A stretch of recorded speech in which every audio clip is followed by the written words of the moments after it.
Hello and welcome everybody to another session of Werewolf the Dark Ages Sveriges Elite. And we continue on where we left off last time, though we ended it on a little bit of a dramatized ending there. It's kind of a cinematics, but still, we're going to start right where we left with the characters last time.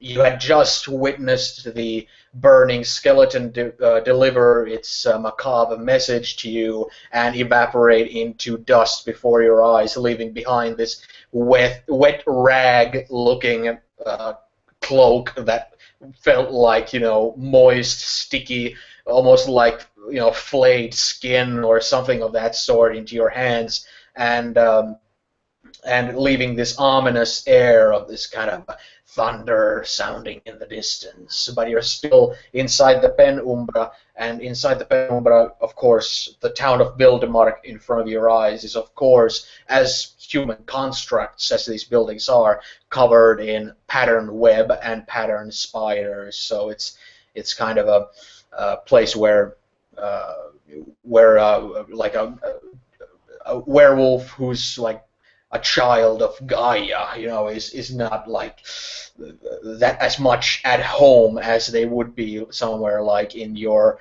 long haul island in your garden, or at the bear kind of sanctuary that you have in your territory there. But that's where you guys were left off last time, and as that had happened right before your eyes, with the kind of the cloak just kind of falling to your feet from your hands, and all of this having happened, there's four of you. There's the three of you, and then there's Red Bitch sitting there, and Red Bitch is kind of like looking at it and looking at you guys and going like, "Is this the sort of stuff that's been going on with you guys?" More or less.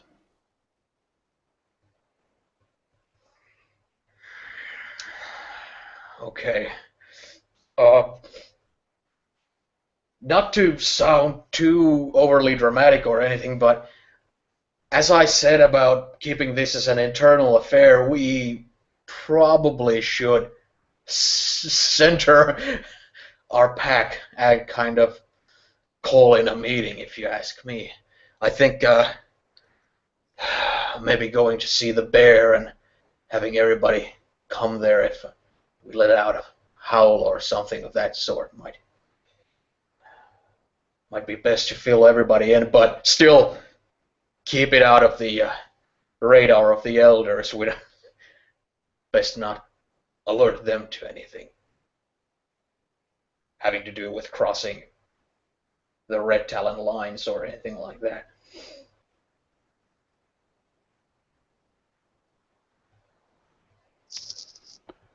I agree. Let's go and meet the others and tell everyone what's going on. What about that? And as she kind of looks at the what's left of the cloak that looks like it looks like, wet, stinky, flayed skin. It holds no real power anymore. We might as well bury it. All right. Here or somewhere else? I'll take care of it. And Rick Claw walks over, just kind of gathers it up in the cloak, and just gets a nice little ball. Okay, it's kind of disgusting and gross. Yeah, handle. It's got, but yeah, you grab it, and as you pick it up, there are these kind of specks of dust that have kind of stuck onto the moist surface of the cloak, but it's still like just a little bit. Most of the dust went into the air in the penumbra, so most of it is nowhere to be seen there. Right. I'll go bury this out somewhere. You all start up the meeting, Hal. I'll meet you there. And then she'll with slightly hurried pace, she'll walk out, and she'll make sure that no one's watching, and having the the item in question off to her side, she'll wander right off and head out to the woods. And when she does, she'll dig a particularly deep one and just plop, and then just fold everything back over top of it hurriedly. And then from there, she'll unclothe and place it in a hiding spot, and then transform into lupus form. And she'll kind of have a glance out back towards the last spot that she saw them, and then start running towards the bear. Do you mark the spot where you buried it in any way? It is marked in the fact that it is close to the hiding spot. Okay, so basically hidden in fact in a way that you would be able to find it. Yeah. Okay. Yeah. Yeah. If should ever a need should arise, she'll know where it is. That way she can keep tabs, make sure nothing else becomes disturbed or found out. Because at this point, her mind is it's quite frayed and frustrated. Now there's a death in this town, and she feels like it could have been prevented, but it wasn't. But now she has all these other thoughts running through her head, and so she just barrels on forward. As you kind of dig through the soil there, as you buried it there, it felt kind of that there's this kind of contrast between you digging your fingers into the soil that's just swarming with different kinds of specks of life, all sorts of little maggots and insect spirits and all these sorts of flows of moisture and all these kind of life-giving nutrients and everything like that, and then you stick this kind of foul thing like into its midst and bury it there. It's kind of there is a very strong contrast into like holding a clump of soil and holding a clump of this rag that's covered something foul within it. But yeah, as you get all of that stuff done and hide your human clothes again and shapeshift and all that, it's again kind of it feels kind of like a relief to kind of shed not only the clothes and rid of the clump, and all that, but also kind of be in this kind of naturalistic form of an animal. Just yeah. To add on, yeah, as she heads out there, at first she has this very, I wouldn't say prissy walk about her. It's just the walk that she takes on to adapt to the human societies. And when she gets out into the woods and stuff, she begins walking with a little bit more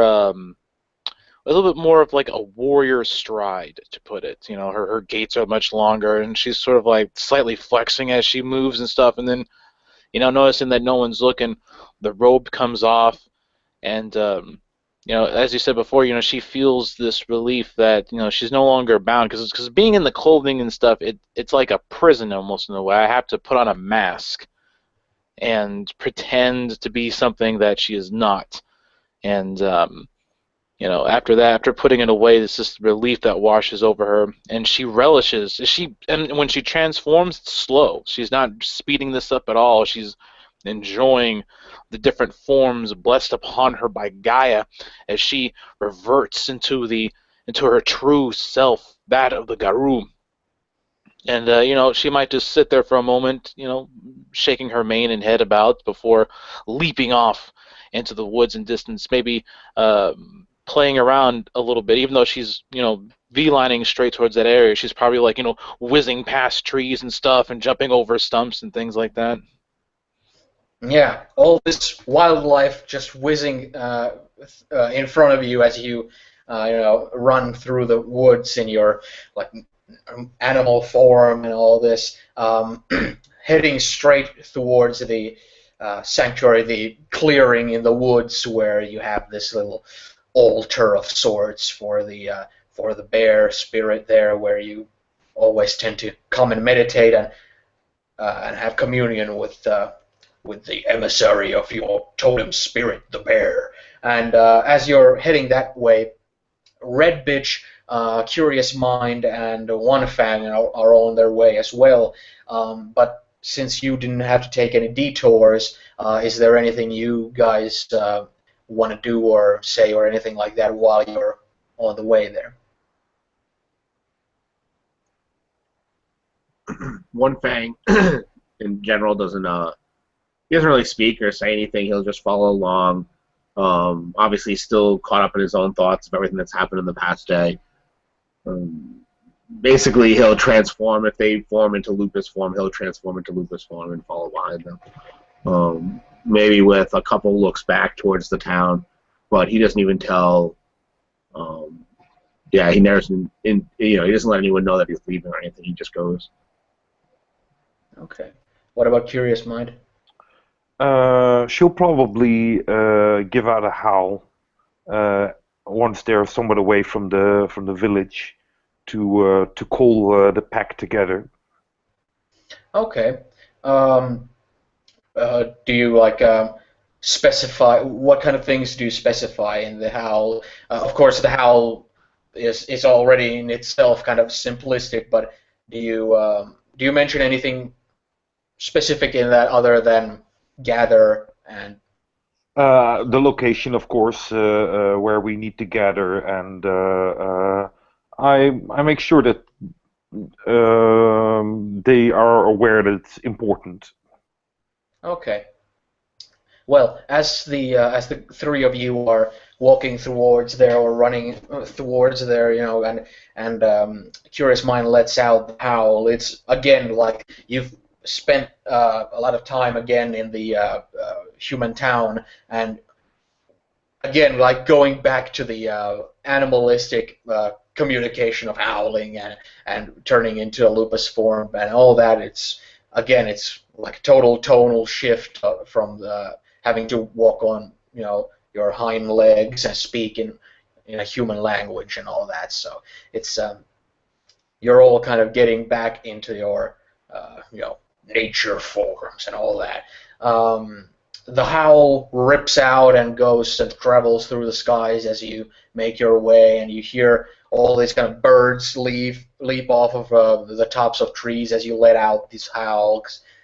Being a predatory animal, you send shivers down the spines of different kind of prey animals, and they kind of just kind of leap into the air and fly off and all that. And being in the penumbra again, it's like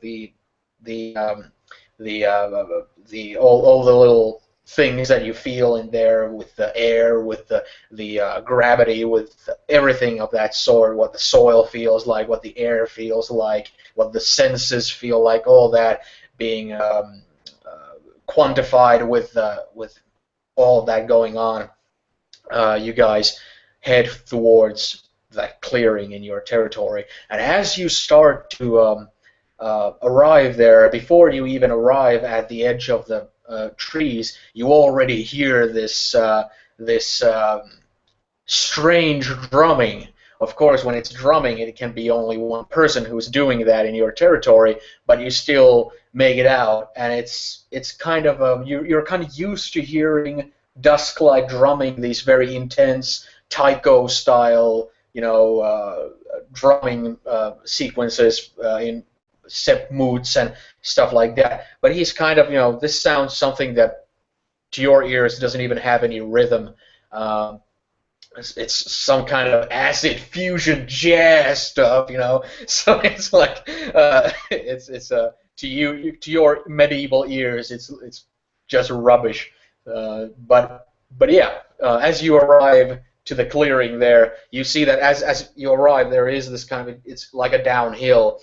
And on the top of the hill there, in the highest part of it where you guys arrive, there's the little altar you have for it, where it's like the two pieces of brick wall that have the bear skull on the corner of it, and have like these flat stones on top of one another as this almost like this totem pile in front of it, like those white Viking stone sculpture things, and on top of the skull there's a bear pelt, a giant bear pelt that One Fang originally brought there about a year ago. And there you are, and you can see on the incline that down there further in the clearing, there is indeed a werewolf in his Krynos form, familiar-looking werewolf, being Dusklight, of course, who's like in this kind of a crouched position with he's brought like 3 different-looking drums there, and he's doing like this, it's not like this, energetic. It's much more subtle, much more jazz, that he's doing there. And you also see that he has a jackrabbit or a hare spirit next to him who's thumping his foot on the ground to give another like rhythm drum there. But they're basically playing music together there. And yeah, you arrive there. You don't see the bear spirit himself right in the clearing at this point. But yeah, that's where you arrive. How does it work? Because if you give out a howl to assemble, part of our pack might be in the Umbra, other part might not be. Yeah, they would have to be in the Umbra to hear it, or rather, they would have to be in the Penumbra to hear this current howl. If you were in the physical realm, they would have to be there, and if they're visiting like another realm entirely, they wouldn't hear it there either. So it's not like a perfect type of thing. You might be able to learn some sort of a supernatural gift, perhaps someday, or learn a rite where you could like. Wherever they are, they would hear it, like, or something like that. But yeah, last time when Red Claw went to get Red Bitch mentioned that Oxspear was training on the island with Good Death, and that Dusklight was there providing music for them. So you could expect that he's in the Penumbra at this point, but he's just not in the vicinity at this point. Mm-hmm. Well, I show my how glad I am to see Dusksphere, and I'll tell him. Have you seen Oxspear? He kind of, he's so into his little thing there. He kind of didn't pay attention to you guys arriving. But as you get closer and you say that, the hare immediately like lifts its head with its ears, like as they were backwards first. They kind of get up and erect, and it's kind of like with its big ears there and big eyes. And Dusklight immediately, as you ask that, it kind of like, oh, well, hi. Oxspear? No, Oxspear is he's still. I left him there on the island. I just it was getting kind of boring from dawn to dusk to just give them those same old drumming things, and so I kind of asked him to leave so I could trade something I actually care about. But no, not actually to not to say that I don't care about. But anyway, I was allowed to myself a little leave to come here and continue on with my my own project here. But if you ask me, I'm quite sure that he's still there training, as he's training pretty much all day, every day these days. But I did hear your howl, but as I was here, I paid it no mind. But I'm sure he would have heard it there as well. So okay. as soon as he's done with his training or finds a suitable moment to give himself a break or something, I would expect him to arrive here. But well, what can you say? It's most likely he deems training with Good Death to be kind of a higher echelon than speaking to us lowly mortals here. But still, it's most likely he'll not like neglect duty, and he'll arrive eventually. So yeah, here we are. And so what's up with you? A lot, but we'll wait until everyone's here before we talk about it, if that's all right with you. I hear it, it's fine. And he's kind of rolling a drumstick in his fingers there, and the hare spirit is looking right at him and kind of like tapping his foot on the ground, kind of like, and he's like, yeah, okay. And he starts to play his drums again, and to you it's just kind of a incomprehensible noise. It's especially you being born a wolf. It's even less, it makes even less sense. Even though Dusklight is also a lupus, but still, it's some artsy fartsy bullshit or I something. look at One Fang and are you okay? When you look, One Fang is maybe 10, 15 feet away. He's reverted back to his human form, and he's just sitting on the rock. He looks over at you blankly and says, I'm fine. Why? When that happens, Red Claw gets up beside you, and she reverts into Hamid form as she does so. She'll look over at you. It'll be important if you tell Oxspear exactly what happened. If we end up telling him, he'll think less of you for it. You'll have to stand up on your own on this one. Well, one thing nods and says, I'll tell him everything. That's not a problem. She puts her hand on your shoulder. And of course, we'll be here to back you up. But there's no smile that accompanies it, because she seems to be a little bit more distracted in thought. Kind of just tapping on the skull fetish that she has of either Drake. Okay. Either Drake hasn't really bothered you too much lately, but then again, you haven't been alone too much lately. He rarely like chimes in on a conversation you guys have, but it's often more when you're kind of just wallowing in your own thoughts that he kind of chimes in and that sort of thing. But as you're kind of tapping on the top of his head, he's kind of you can see how he's reacting, like his jaw is kind of like he's kind of chewing his teeth there. She stops after a while, realizing that she's doing that, and then she'll look over to the rest of you. What do you think this bodes?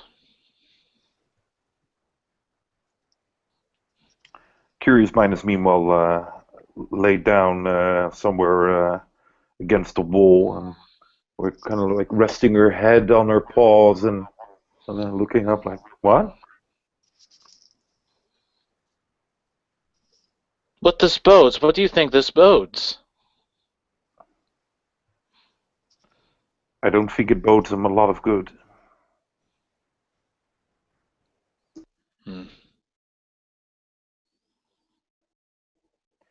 Something's brewing. A storm. I kind of look up in the sky. There's still this.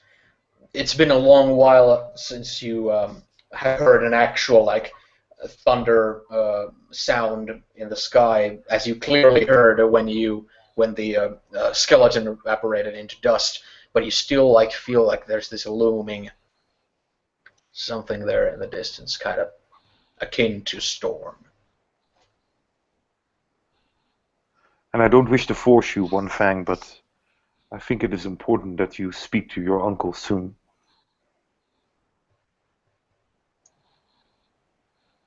One Fang, his head ever so slowly just kind of turns in a direction, and he's like, speak to my uncle about what? Don't you think it's strange? Finding two of these powerful items, and they're linked to this reddish cloak, and your uncle has this book which is the exact color.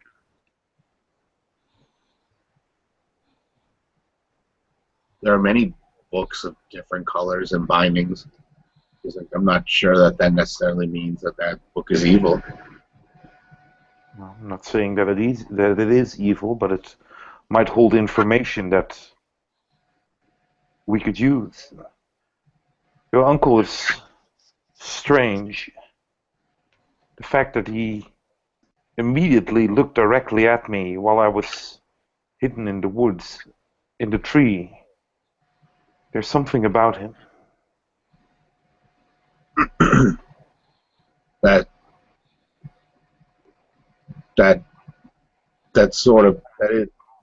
is unusual. Never really thought of him as an extremely perceptive man. I don't know. You sure you weren't out in the open? I was pretty sure, yes. Is he kin? You know, One Fang turns to Red Claw. He's kin in the way that he knows what I am or what I could be. So I don't know how much of us that he knows, how much of the litany. I see. I'm sure my mother was, and I think that she tried to teach me what she could when I was younger. But I don't know. There are some instances where the kinfolk do not have... They do not take it well. Some of them just move off into seclusion. They are left alone. There are some, however, rare instances where they might try to enact upon it. But such things are rare. They know the consequences of such actions. Sad that that may be, but it is better that way. My fears with my uncle are that maybe he believes that there's a demon inside of us, that is what comes out. Even as a child, he would whip me and beat me and teach me to keep control, to never succumb to anger or even fear. As strange as that is, it makes some sense. Though they are kinfolk, they know not what it is to be Garou. Therefore, in their minds, in man's world, it must be different. And they always fear that which is different. It is the unbridled fear deep within their sapient minds.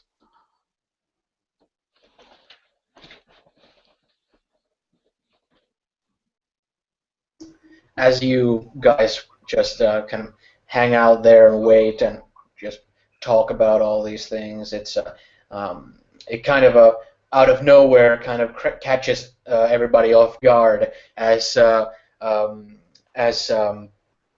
Dusklight is playing there. You see that Red Bitch is mostly like deep in thought. She hasn't been very vocal after all of this. She's kind of like constantly like looking like she has a little bit of a frown on her face and kind of like well, she's not rubbing her chin because she's in lupus form, but you know, the equivalent that a wolf would do to somebody, just rubbing their chin in deep in thought. But Dusklight, as he's kind of carelessly playing there, he all of a sudden makes a clear mistake and makes completely goes off the note and bangs one of the drums really hard, almost like this, and bangs it really hard, and the hare spirit, the jackrabbit, immediately reacts extremely violently and makes this like leap backwards, this out of fright, this kind of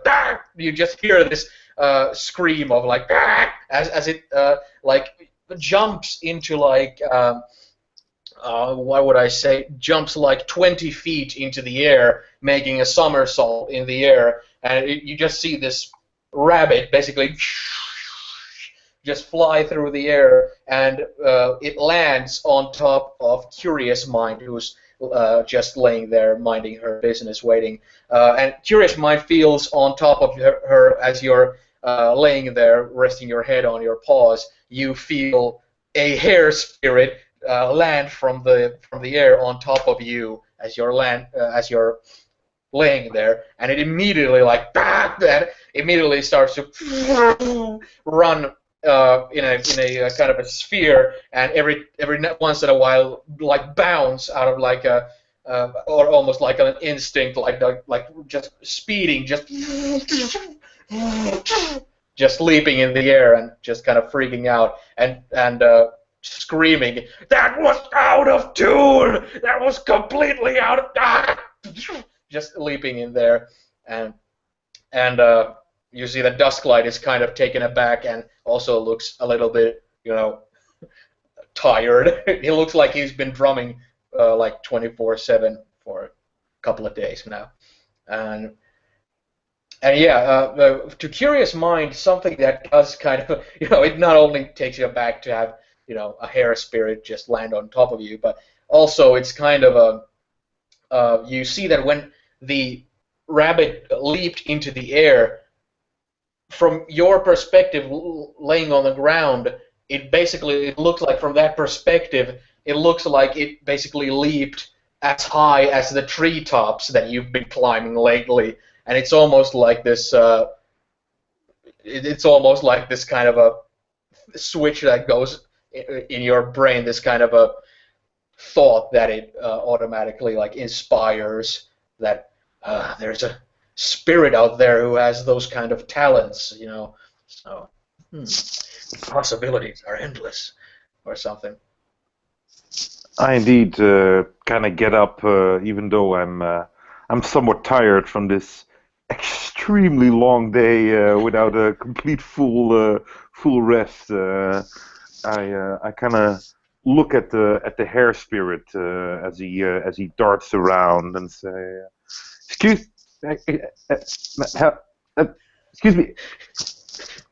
And that's kind of how it goes, as it's kind of it's completely like a race car going around the I grasslands. kind of close my eyes and I try to find a logic in the darting around the rabbit does, and I kind of casually walk towards the spot where he should end up, like in a few minutes or something, and I'll wait there for him. Okay. Well, as it goes around multiple times, it eventually stops in front of you. It's as it stops, it's kind of like its ears are pointing like backwards there, and its eyes are like huge. And as soon as it stops, it immediately turns its head like that, because its eyes are so like on the side, so that one eye is clearly looking forward to your direction there, and it has these kind of glowing aquamarine colored eyes on it, being a spirit and all, and immediately stops there. And you can see, like, as it stops and it's like in this direction, you can see like the chest completely like going like almost like a pump there or something like that, as it's standing there, kind of like frozen in front of you. Hi. It's one of its ears kind of erects up, and it turns its head to point forward at you and says, "Hi." That was very impressive how you ran and jumped like that. Well, well, it was sort of instinctual, I guess. I've been training for a long time with Dusklight about this, and I've been mentioning the tunes and the little details to it, but I feel like fatigue might be affecting him as well, so I'm a bit unnerved at this point. I kind of lay down to appear to be as non-threatening as possible, seeing as hares and wolves might not immediately be the most friendly connection. So I'm looking at. Well, it was very impressive, both the music and the running and the jumping. Yes, well, we're we're going for some sort of a fusion between something that he called uh, North Italian acid fusion, and then we're going to mix that in with Swedish folk. Uh, uh, I don't even recall what it's called, but still, sort of mending of cultures there. It's kind of takes a lot of you to pay attention to. I understand. I was wondering, I understand that spirits such as yourselves, with such beautiful talents, might teach us these abilities. Yeah, half of the drumming skills that Dusklight has is mostly thanks to me and the woodpecker spirits around here. But what you're looking to start drumming as well? Um, well, not per se. Drumming is really more Dusklight's his quality. I would really like to learn how to run and jump like you. Oh, oh, sure, sure. Well, after what you did to the lake spirit, and mostly due to your bloodline, it's actually the honor is on my side. If you're looking for me to teach you something, it's actually Well, I'm still quite young, and there's so much wonderful things to learn, and I was so impressed by your speed and strength in leg. Mm. Well, it's really nothing at all. I'm sure you already at this point in your life, and being who you are and being of the family that you are of, it's I this will most likely be small potatoes that you can learn easily and quickly. So sure, if it seems like you're waiting on somebody to arrive and we have a little time to kill, I'm sure for you it'll just take a short moment to learn. Uh, Wonderful. so so why don't you take me to a top of one of those trees there? I'm pretty sure you're better at climbing than I am, but it would be much better to show it from a top in a high place, really.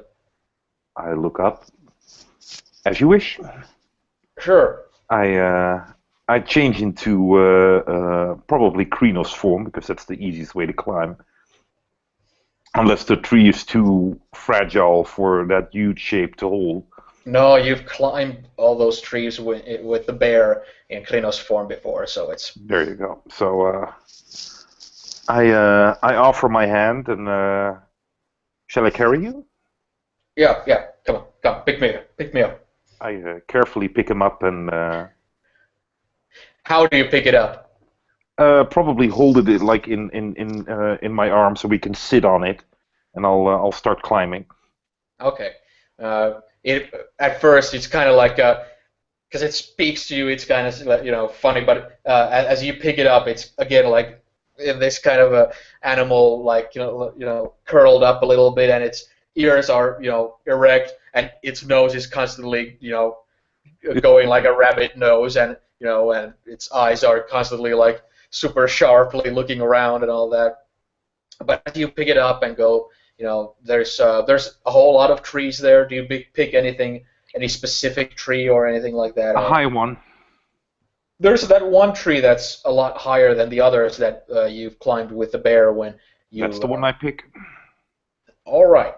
Well, you go to climb with the rabbit there, and while the two of you are going in climbing, One Fang and Red Claw sitting there, uh, still on ground level. You of course see all this, and also Dusklight is kind of like going, just kind of waving his wrists there, and cracking his knuckles and all that, and he's kind of like he kind of gets up and kind of curls his shoulders there. He cracks his neck a little bit and looks towards the two of you and says that.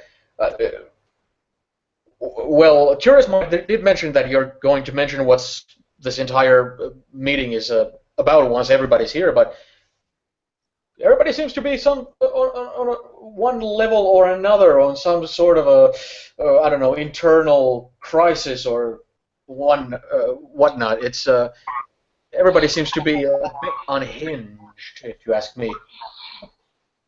Well, there was an incident that had occurred earlier on. Hmm? Somebody had witnessed one thing whilst he was in his Krynos form, a non-kinfolk. Somebody you know? Not directly. It was not a friend or anything like that, but she was a local girl of the area. I see. One thing led to another. I eventually took the body and made it look as if she had fallen into the river. Yeah. Well, it's a brutal as policy, but it's what's basically worked for our ancestors and their ancestors. So it's when it comes to being a Fenrir, basically it's kind of the milder tones. If you would have seen the amount of different Garo wishing others to mercy kill them when they had suffered an injury during the last war, it was just insanity. There's all sorts of. Well, I don't want to go and talk too much about honor and glory and respect and all these different traditions because I don't want to set off, even though she looks to be kind of inside her head, but I don't want to set off Red Bitch by talking too much about traditions and that sort of stuff. But when he mentions like the idea that there were so many mercy killings going on and stuff, like she kind of turns to her side, like showing him her right side a little bit, and she just clenches her fist on her left side, just like balling it up to the point where it almost hurts. In her mind, now she feels even more filled with disgrace and shame and rage, both toward herself in that situation. It's very much inward. Now she begins replaying that situation in her head, that scenario, thinking that the whole time I was there, I couldn't even help my own brothers and sisters out in this war, and so that again that just compiles on her mindset. But doing her best to clear past it, she turns back to him. There was also something else that had came up, a strange vision that we had came across. There was a decayed remains of a human that we had found in the Red Talon territory earlier on. We ran across it again when One Fang lost himself and had accidentally wandered out there. I retrieved him, but we also found that body. He was pushed there by the bear spirit. A vision of sorts, I assume. And, well, we brought it back to a safer location to examine. It came to us in some sort of strange spiritual vision. Whilst we were in the Umbra, we saw it. It spoke of disastrous prophecies. A very human version of it, found in their Bible. Oh, you had me worried there for a second, but after that, okay. it's not really a stretch to find human corpses in a Red Talon territory. It's like their favorite pastime. Kill all humans. It's kind of silly and ridiculous when they take it to the extreme. But it's like if you didn't find any human remains in their lands, it's wait what did you guys actually go to? Did you guys actually go to the? You found that in the Red Talon territory? She gets super close and she goes, Wenfeng was very upset about what had happened to that girl. This is the first time something like this has happened that he had witnessed. He had lost himself in a sorrowful rage and found himself, well, you know what happens. You run wild, you want to run. Well, he ran into Red Talon territory. I went in there after him to get him out. We saw one of them. What? We saw you? Yes. When he was out there and I found him, he was going on about the bear spirit guiding him, and I listened to him. The bear spirit has touched his mind and elucidated his vision to something greater. So I trust in this. I did not want to be there for long, so I tried to hurry him. That's when we found that robed corpse from earlier. He took it. But before we did that, we saw one of them. He was staring us down. I was preparing myself for a fight, but he just turned around and left. And we brought that corpse back. It came alive, well, in some sort of profane manner, speaking of prophecies of doom and fire and brimstone, written in man's tongue in their many books. I don't specialize myself in prophecy all that much, but I've known a lot of different Galliards in the past who have. It's prophecies themselves are not outright to be believed every time, but they definitely exist, and they definitely at times are viable. Sometimes people, Garou especially, leave some sort of remnants in different objects and different places and such, where there's kind of a remnants of an emotion or of something that's kind of spewed over from the all this time continuum of the universe and all that, and to a experienced sage, it might be something that they can easily interpret as such. But quoting something from the human Bible, that seems just kind of odd. That seems something that, I don't know. It seems something like I don't know, Weaver, like. I don't think it would be of the Weaver. Why would the Weaver discuss things of destruction? Wouldn't that be more in the Worm's territory? Well, you've seen what claws over the place where people store Bibles. You've seen the giant pattern spiders there, so it just stands to reason. But then again, I wouldn't know, really. I'm not myself too much into prophecy and all that. It's kind of something that people need to really specialize in, and it's very interpretation based and non-reliable because of personal incongruity and all sorts of different other factions like that. It's damn. Sorry if we're talking, One Fang, like you're not in the room, but or what room? But still, you doing okay? One Fang seems startled. He's like, "What? What does? I wasn't. I'm sorry, Dusklade. I wasn't listening." Okay, that's fine. It's not like we were talking about something you. Whatever. It's as long as everything's okay. As long as you're not like about to slit your wrists or something like that. We were just kind of talking about the events of the last couple of days and such. But no, I'm not. I'm not about to slit my wrists. No. Oh, good. By the way, if a certain someone is on his way here, we might want to spend the time waiting for him with you. Actually, might be a good exercise to kind of get your minds off of too much internal noise in there.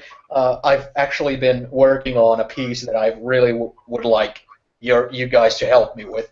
It's actually something that might be very useful if I get the kind of a specific tempo right about it. So, could the two Truly. of you help me? One Uh, hands up. Sure, Dustwood. All right. Great. yes, Awesome. yes, I'll aid you in this. We have nothing else really to do, anyways. Come. Excellent. Excellent. Okay.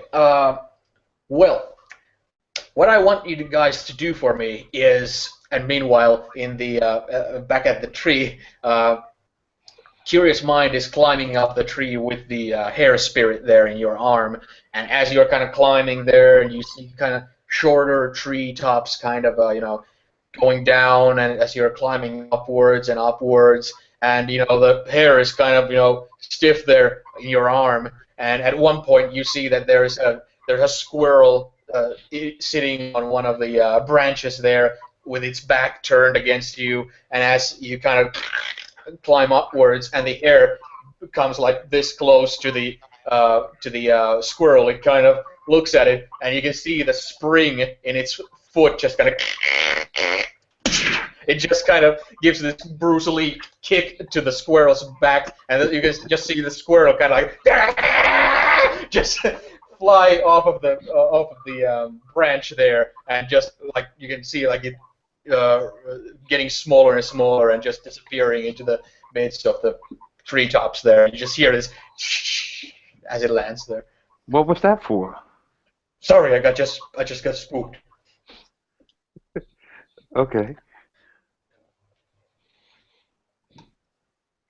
Well, Right. don't stop now. All right, all right. I don't want to spook you any further before you kick me down. I continue to climb up. Okay. As you climb up, you reach closer and closer to the treetop there, and it's a familiar place to be. And it's you've been here. You've been here once. One Fang has already been here twice, unless you've been here like. Well, you wouldn't have been able to be here, but anybody might have during this whole year that we skipped here. They might have visited this oftentimes. But anyway, as you arrive on top of the tree, it's again like the top of the tree branches out like almost like these upside down roots into these branches where there's perfect like sitting positions between two branches that separate from one another. There's just perfect like places for everybody to sit and be aside from one another, just like you guys were sitting there and next aside from the bear and looking into his eyes when he transported you into the realm of fungi or Pangea, however it's supposed to be pronounced. Anyway, you two arrive there, and as soon as you come to the top, you see that the hairy spirit immediately voluntarily leaps like in this kind of like off out of your arms, and kind of immediately like doesn't bounce, but like goes to its front legs and kicks to the air with its back legs, just to kind of get its footing. It's kind of like just like letting out this sound as it's kind of kicking the air, there frantically, and then it kind of sits there looking at you as you climb up. All right, I climb up and I kind of crouch down and look at him like, we're here. All right. Well, do the whole gate thing, and then we're gonna just get to just jumping part right away. The whole what thing?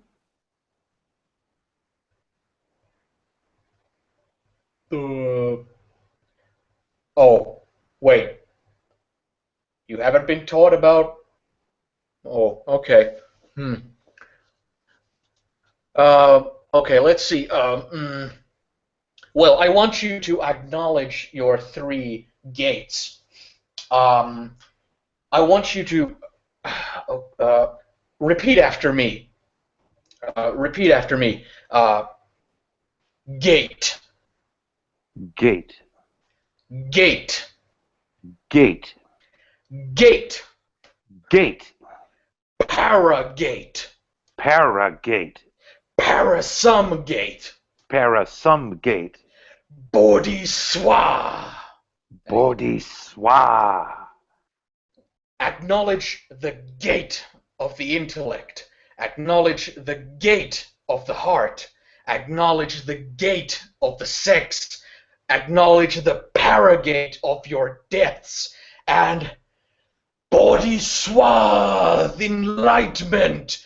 Bodhiswa, Bodhiswa, and it starts to bounce around and just saying Bodhiswa, Bodhiswa, Bodhiswa, and then it just kind of looks at you and says, acknowledge your gates, and then let go of it all. You have to let go of it all. You have to let go of your fear, doubt, and disbelief, and free your mind. It turns away from you and runs to one of the branches, and it just shoots off of it with like these little twigs just exploding from the point where it bounced off of. And you see this little rabbit just kind of fly through the air and just kind of start to land in this kind of tiny, and it lands on top of one of the treetops there that immediately, like, there's like birds like flying into every direction with the treetop kind of waving in the air with the rabbit there, and it kind of looks towards you and just says Bodhiswa.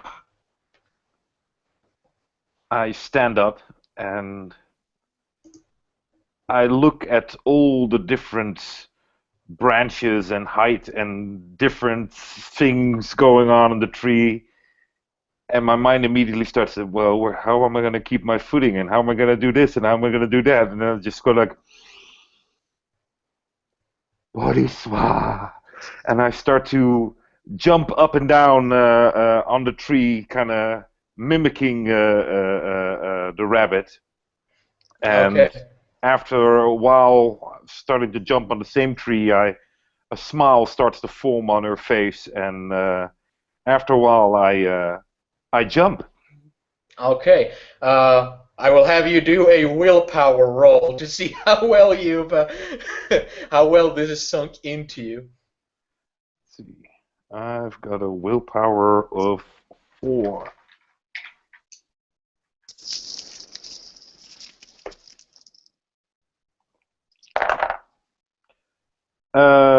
That's a 7 and a 10 and a 1.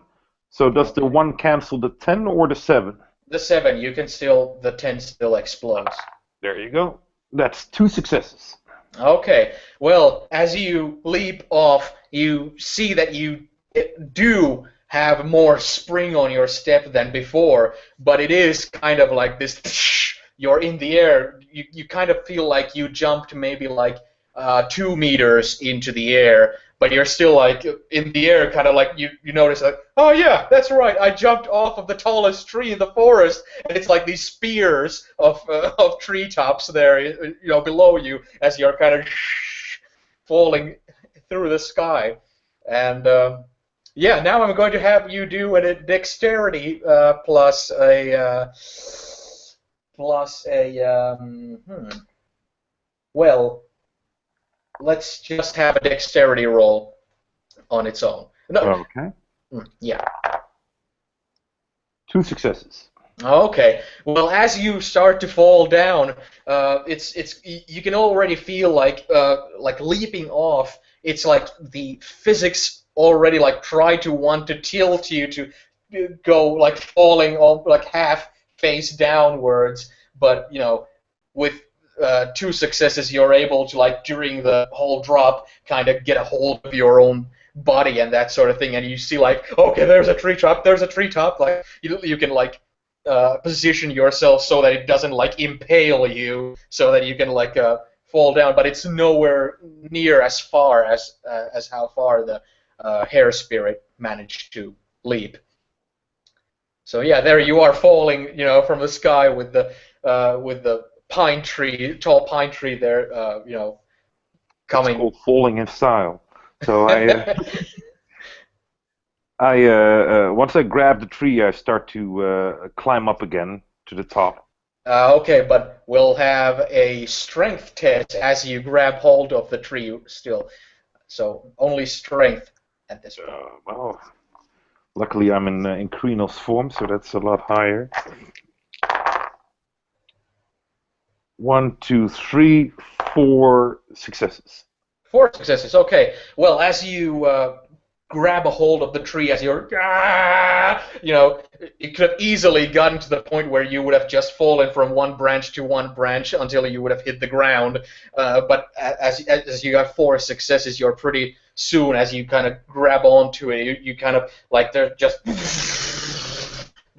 go down on the trunk itself, and like once 1/4 of the entire height of the tree has been, like, you've scratched yourself down, you kind of, and you just feel this giant amount of twigs and little small branches just falling down and falling on your shoulders as you're hanging on to the tree there, and you hear from the distance the yell of Bodhiswa! As the rabbit is far further than you. I call out at the top of my lungs, Bodhiswa! As I start to more or less run up the tree, and as I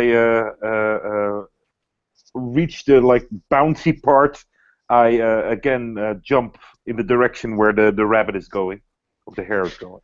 Okay, and at that point, when you do that and you jump, I will have you do another willpower roll. 2 successes again.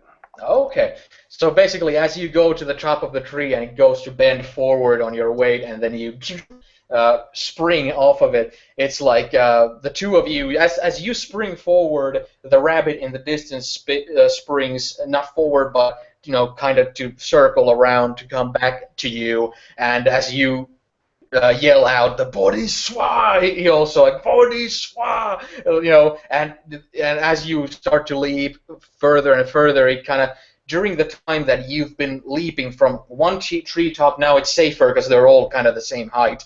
As you leap from one to the other, every time you leap, you feel like there's always improvement. Every single leap, it like feels like more trees are whizzing below you as you leap forward and whiz through the air, and eventually you see the hare spirit has circled around you and coming from behind you, and at one point as you leap into the air, the hare spirit comes gliding through the air next to you and comes in like mid-flight, like and kind of its little paw comes on top of your giant Krinos hand, and it's like the two of you are kind of like leaping through the air. This 9-foot tall Krinos with these antlers on her head, and this little hare, kind of like, and you're both like Bodhiswa, just leaping from branch to branch, and after a little while it starts to turn into this classic ninja style leaping, where you're leaping from giant branch to giant branch, this kind of just whizzing through the air, not so much anymore of the thrusting bounds and that sort of thing. So yeah, you're definitely getting to spend some time doing that. Is there anything you want to mention that you're doing during that No, Curious Mind is just seeing the fun of it and is really enjoying the fact that she is having fun since, for her opinion, a long time. And so she's actually, depending of course on the hair, but from what I gather, actually probably starting to play with him, as in she jumps and then letting him jump off of her and that sort of stuff. So they kind of start doing acrobatic things with each other and, well, just enjoying herself and the freedom this jumping gives and the speed that it has and the wind blowing through her fur and that sort of stuff. She's just having a ball. Yeah, as you're leaving through the air, the hair is kind of, as it's gliding with you, it kind of looks at you and lets out a laugh and says, "Ha ha ha! Like you see when you bust through the gates of your intellect, your heart, and your sex, it's enlightenment all the words." It's just you guys just glide through the air there. Meanwhile, back on ground level, One Fang and Red Claw were just asked by Dusklight to take part in one of his mad experiments, and he has just come to you guys with, okay, I have this plan where I've actually tried lately to get Oxspear to help me with this, but for Oxspear, it is kind of dumb and meaningless and kind of beneath him and all that sort of stuff, especially since I would like to use a warrior for this, an Aharon. And since lately you guys have been kind of busy with all of the stuff that you guys have been doing, I haven't had the heart to actually up and ask you guys to take too much part in that. Although the last time we met, I did mention it. But if Red Claw could actually work as sort of a guinea pig of a sort, well, actually, with both of you two,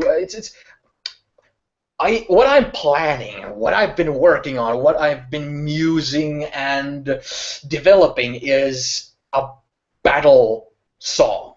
I've been working on drumming for battle, and every time I go to the set moods and all the other moods and all the training sessions and all that, they always want me to drum just basic drumming, just so that it's not silent, something to give people rhythm and stuff, but it doesn't entail anything really potent behind it. But I've been working on something where I want to find the space between that, just music that gets you inspired, and this old rite that I was told about, but not specifically taught because I wasn't powerful enough to actually handle it. But a battle song that makes people fly into a frenzy.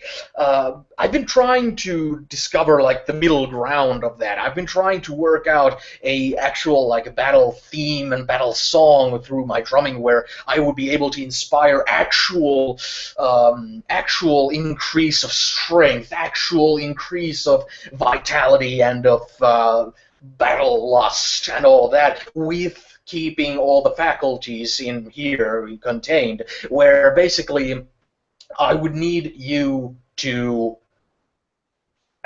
One Fang, could you please restrain Red Claw just in case I fail and she flies off into a murderous rampage? No. With that, One Fang, right eyebrow, he's like, you want me to restrain Red Claw? Yes, I mean, I wish Red Claw to hear my song and see if it has a desired effect. The effect doesn't affect the drummee himself. The drummer is kind of a part of, he's basically like a tool of the actual ritual itself, but the people, the Garu around him are the ones who are affected. So what I would be actually looking for is if you could block your ears so that you wouldn't hear it, so that you would be capable of keeping your faculties straight if Red Claw speaks.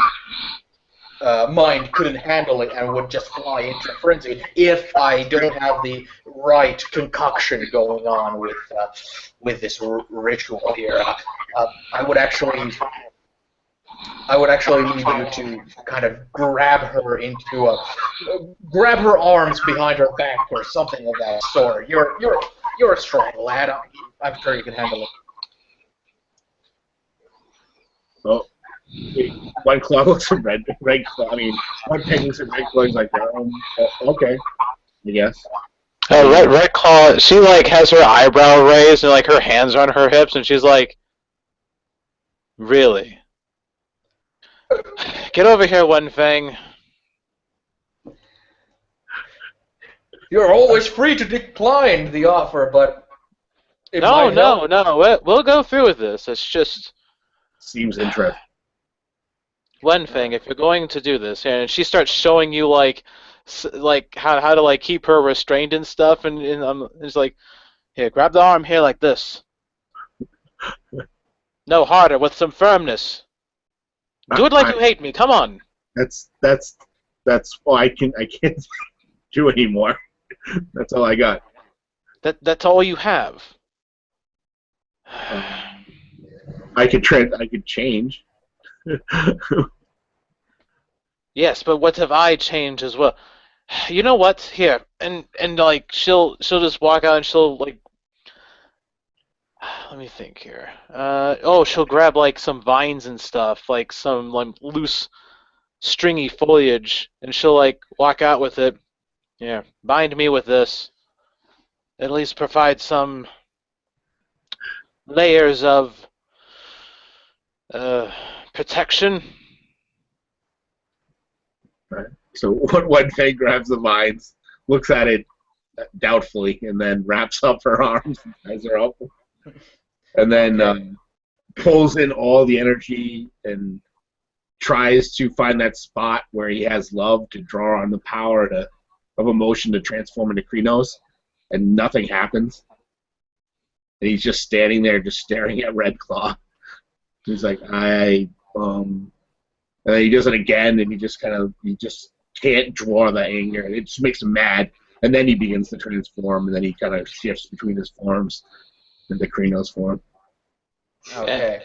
And Red Claw, she's standing, her legs are like slightly spread apart. She's like in like some sort of like battle position. Her eyes are furrowed, and she looks directly at Dusklight, and she goes, "All right, commence with your drumming.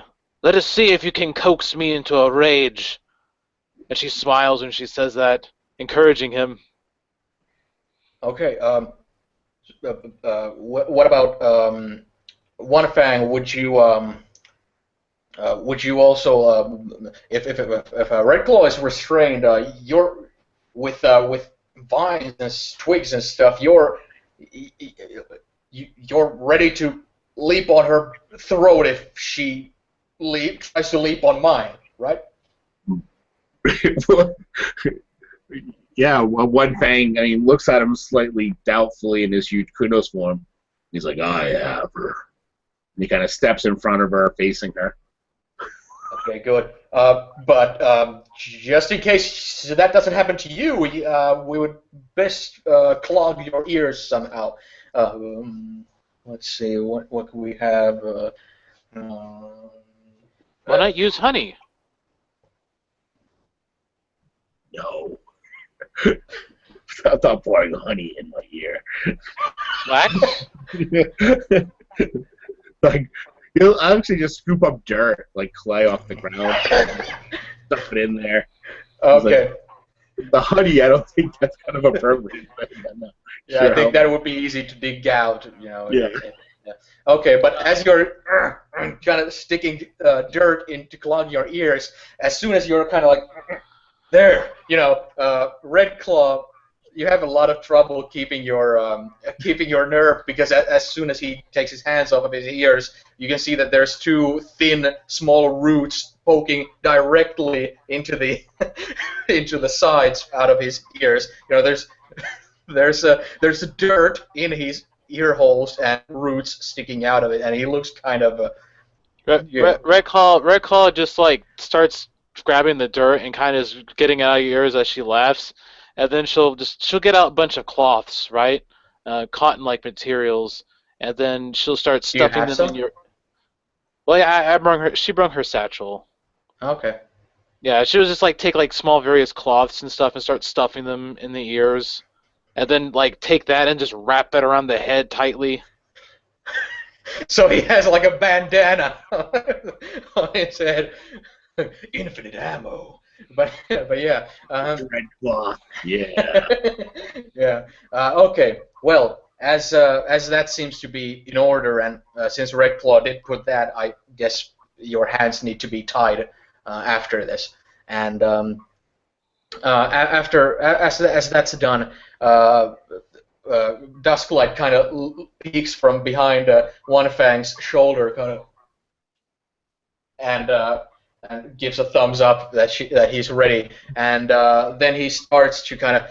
You see that he kind of takes heavy breaths, like in and out, and he starts to he puts one of his hands on top of one of his drum skins, and he starts to tap it with his fingers there, letting out this doom doom doom doom doom doom doom doom rhythm there, and he's kind of just kind of looking at his own hand, and he's kind of like the hand is shaking in front of his face as he's muttering some words to himself, and he then you can see from his lip movement that he mutters certain words that you can't really kind of make out, and he starts to bash his own hairline the same way that you do in the set mood when your like blood is surging from it to the rhythm. And since his hairline has been scratched so many times because he's always present in all these rituals, he doesn't have to smash it more than a couple of times until a trickle of blood already starts to come from it. And he still a couple of times smacks at it as he's doom doom doom, and as he's saying, muttering like words, and he always says like a specific word as he slaps himself, and then he kind of wipes his hairline with his fingers being completely red, and as he's like doom doom doom, he goes to that same drum skin and kind of makes with his fingers this circle around it, and with these lines, these kind of werewolf runes on it, and as he's doing that, he looks up and lets the blood kind of trickle on his on his face as he's muttering still these mutterances, and then the arm that he drew with, he grabs one of the drumsticks and starts to roll it in his hand, and you see that the skin has started to emanate a tiny bit of glow, but only a tiny bit, and he starts to starts to drum like this typical like war drumming, really intense, and he's muttering like this kind of words as he's and he's really like into it, and these kind of little blood squirts come out of his hairline as he's like drumming really intensely. And as you listen to it, it seems like a very typical just kind of war song with a little bit of a theatrics, yeah, but it's still like yeah, you can imagine it going like yeah, I can get pumped up, but it's you don't feel any supernatural element to it at all as he's drumming away. And after drumming for a little bit, he just kind of stops it, and he kind of breathes heavy, and he looks into your direction with these kind of expecting glowy She stares eyes. back at him and she's like, I like the beat, but it did not invoke anything within me as far as any power. I mean, don't get me wrong, I could definitely kill with that. I guess I was. I think I might have been too moderate when it came to this. We'll try again right away. I have a suggestion, Dustlight. And she walks up to him.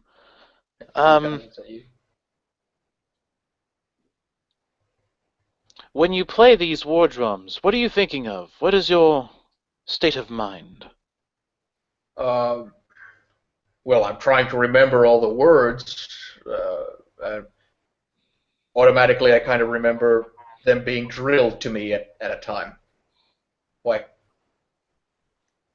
No, no, no. You have to think like you're in battle. Channel that rage.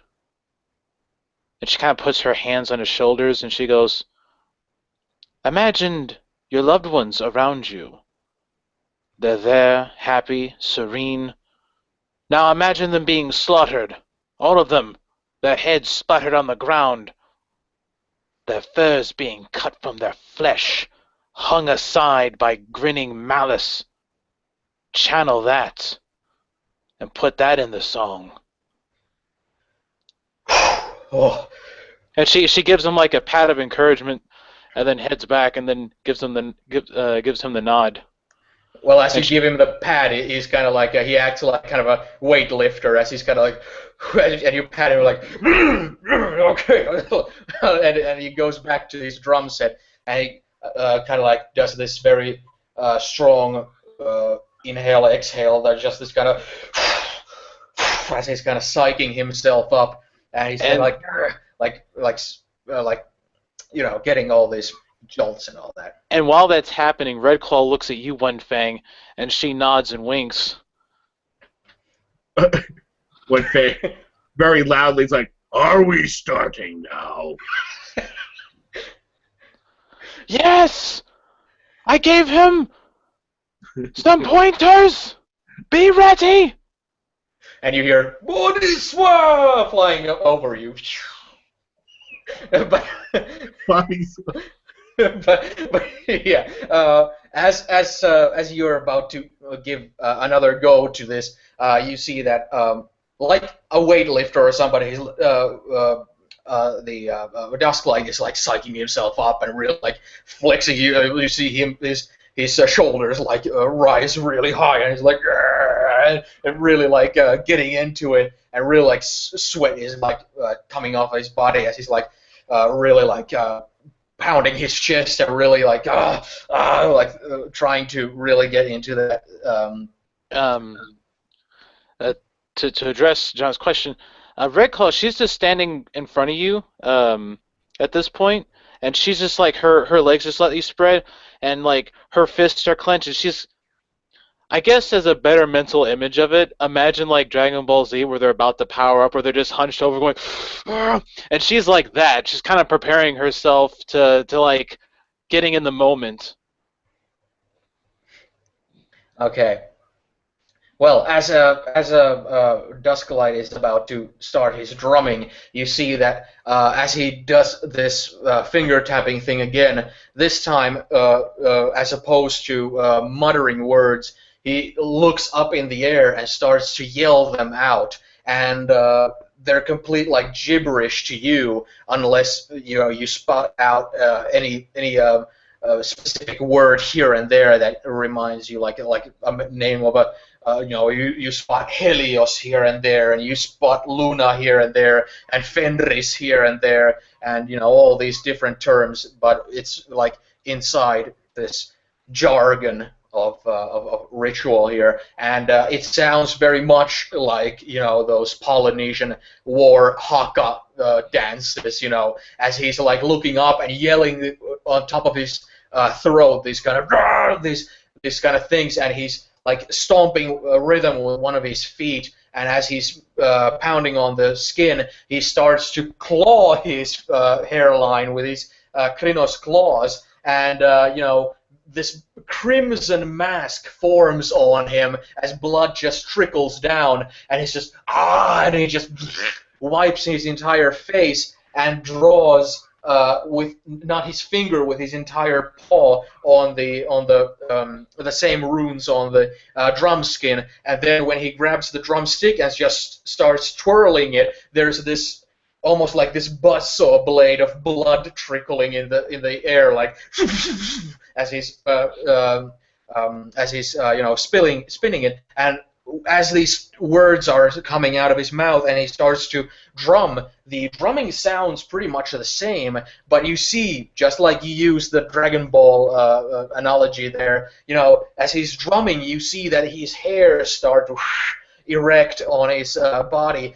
Small stones are starting to levitate from the ground right next to him as he's pounding away. And as you're looking at that, you start to feel the familiar sensation of feeling like your heart is in like a size of a barrel that's being pumped, with full force, and it's pumping like napalm into your blood vessels there, and you feel like all of your muscles are like tripling in size, and you feel like this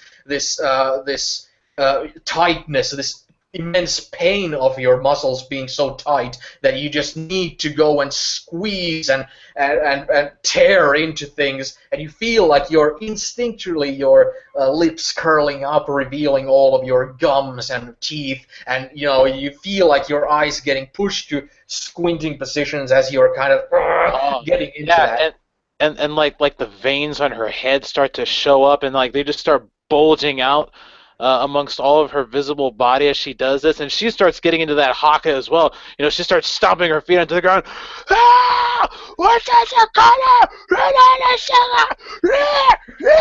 And every time she does that, like her form gets a little bit larger, hair starts to sprout, and then she every time like her muscle kind of extends and then retracts and as she goes right into Krino's form. All right. Well, One Fang, you see this all happening in front of you. You hear very mild and muffled thumping, but nothing that affects you. But this is what you see happening before you. I like to think that, though I can't hear the percussion, I can feel it because I'm close enough. So even though it's not going to affect me, but still, like, the hair starts to grow. Then I start feeling that energy, that pulsing, not quite like what Red Claw's going through, but then I kind of start feeling that when Red Claw starts going apeshit in front of me, as I kind of reach out and I just kind of just try to just grab her like almost in a bear hug, and just kind of hold her down, to hold her back, from just going crazy.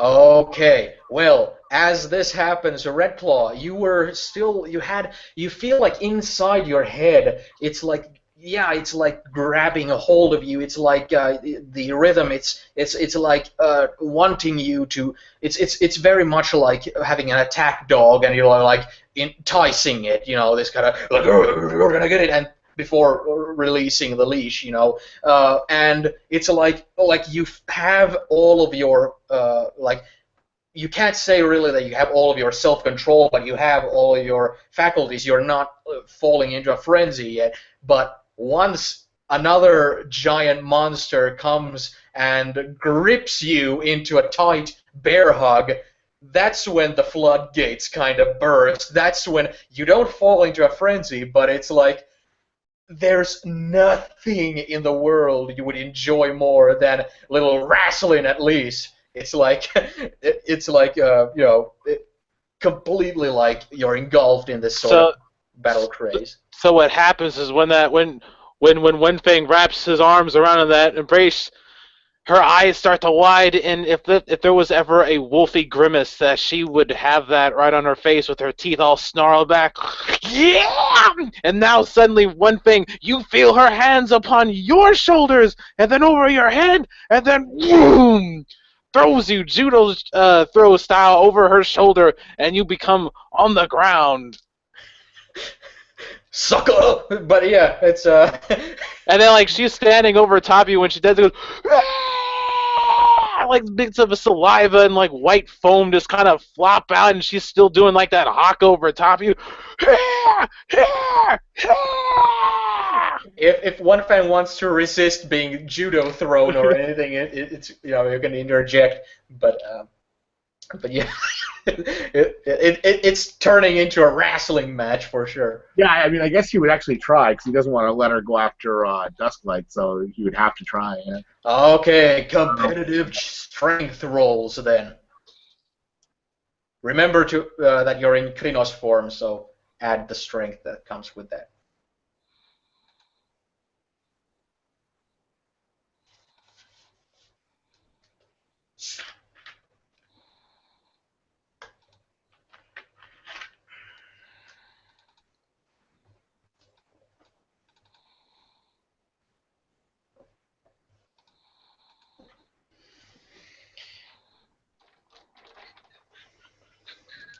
Well, I'm just like, well, I already got my sheet up. I just gotta look at what I have written down for her strength. Alright.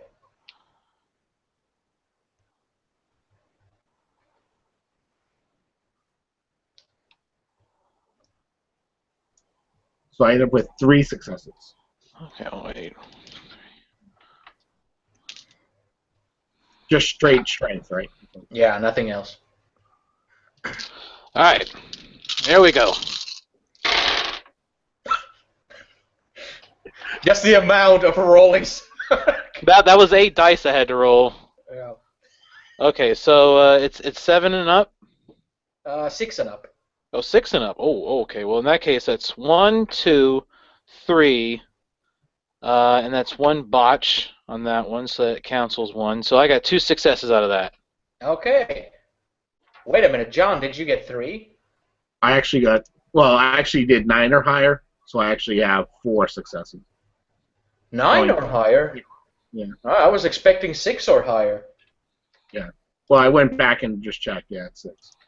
Oh, okay. So There was 1 extra. Yeah. okay, so with 6 or higher, how many successes did you get? 4 total. Okay. Well, basically, your bear hug holds as even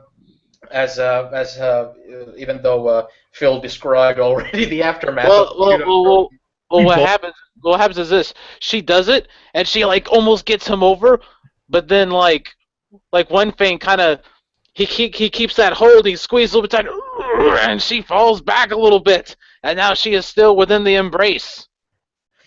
Okay. So basically, do you guys fall on the ground like? Oh, what she does next is she's gonna grab his hind legs and she's gonna like lift him up like to where like he's like she's on, like he is on her back, and then she's just gonna jump back. Okay.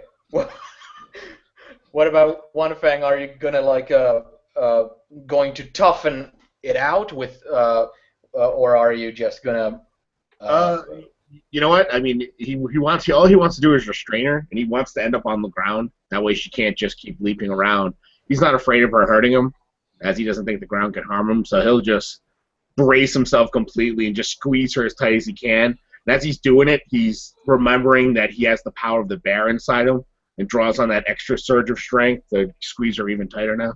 Okay. That's when, like, your chest is pressed against her back, and between the two of your bodies is the talisman, the totem that you have on your neck. So you can feel like the extra boom, boom on your heartbeat, you know, with that surge of energy, you know, that your like muscles just, you know, kind of expanding a little bit more into the Popeye realm. Chest get bigger. It's like, yeah. So basically, yeah, as a Red Claw grabs your leg and flips on her back to slam you on the ground, you just, with that enhanced bear strength, you just keep that bear hug hold, and the two of you are just gonna on the ground there as you're laying there. And it's at this point that you hear Red Bitch yell out, sounding like she's yelled out like 3 times before this loudest one, and she just yells out, "Guys!" When she does that, Red Claw does something that okay, this is what she does. When she's on the ground and stuff, she goes, okay. Well, in that case, she'll spend a rage point and immediately revert to Hamid form, and so her physical shape, you know, besides being this giant Krynos, she reverts back into the smaller human form so rapidly that there's now space, and she immediately crawls right through with such agility and speed, and then reverts right back into Krynos as like this sort of like slippery maneuver. Okay, that would take, you know, multiple actions, or rather, 2 rage points. But what about One Fang? When you hear Red Bitch scream, you know, "Guys!" and at that point you hear the music stop. I forgot, your ears are clogged. You're not hearing anything. I was gonna say. So Yeah. I'm just gonna keep trying to prevent her from killing anyone. Okay. When she stands up over top of you, you notice that like she just has her hand out. Oh, okay. Well, do spend those 2 rage points that it took to first shapeshift, without spending a turn on it, and then actually your turn was to slip through, and then you immediately shapeshifted back. So that's Oh two no, rage. they're spent. But I could also say that you gained a rage point from that music, so you could just erase one or something. Okay. But there's multiple situations throughout this game that I've forgotten to give you guys rage points when they were due. So it's not that whatever. But yeah, One Fang, because of the usage of supernatural speed, One Fang would have noticed that immediately as that happened, kind of like, oh, squeeze tighter, she's already gone, and that's when you see the hand extended to you. And at that same time, the rabbit has kind of directed Curious Mind into the direction of the rest of the pack, so that immediately as Red Claw lifts One Fang up from his hand, and the music stopped, and Red Bitch just let out the yell of "Guys!" At the same time, also the hair and Curious Mind also land to the ground in this kind of, or at least that's how the hair lands, and then only like arches forward. And yeah, every one of you is there, and now you all see why Red Bitch yelled out, "Guys!" in that situation, and that's because in front of all of you is standing Oxspear, covered in his Hamid form, covered in dry blood for almost from head to toe, and he's just in his impressive physical state, and he's just kind of looking at all of you in this kind of a extremely strong frown, and this kind of a strong exhale of his shoulders kind of going up and down as he's standing there, at the edge of the tree line there, from the direction of the island where your Kaern is. But yeah, he arrived to see the two of you wrestling on the ground, and Curious Mind jumping with a rabbit on the treetops, yelling "Body swa!" But yeah, but yeah, he's standing there and he's not saying anything at this point.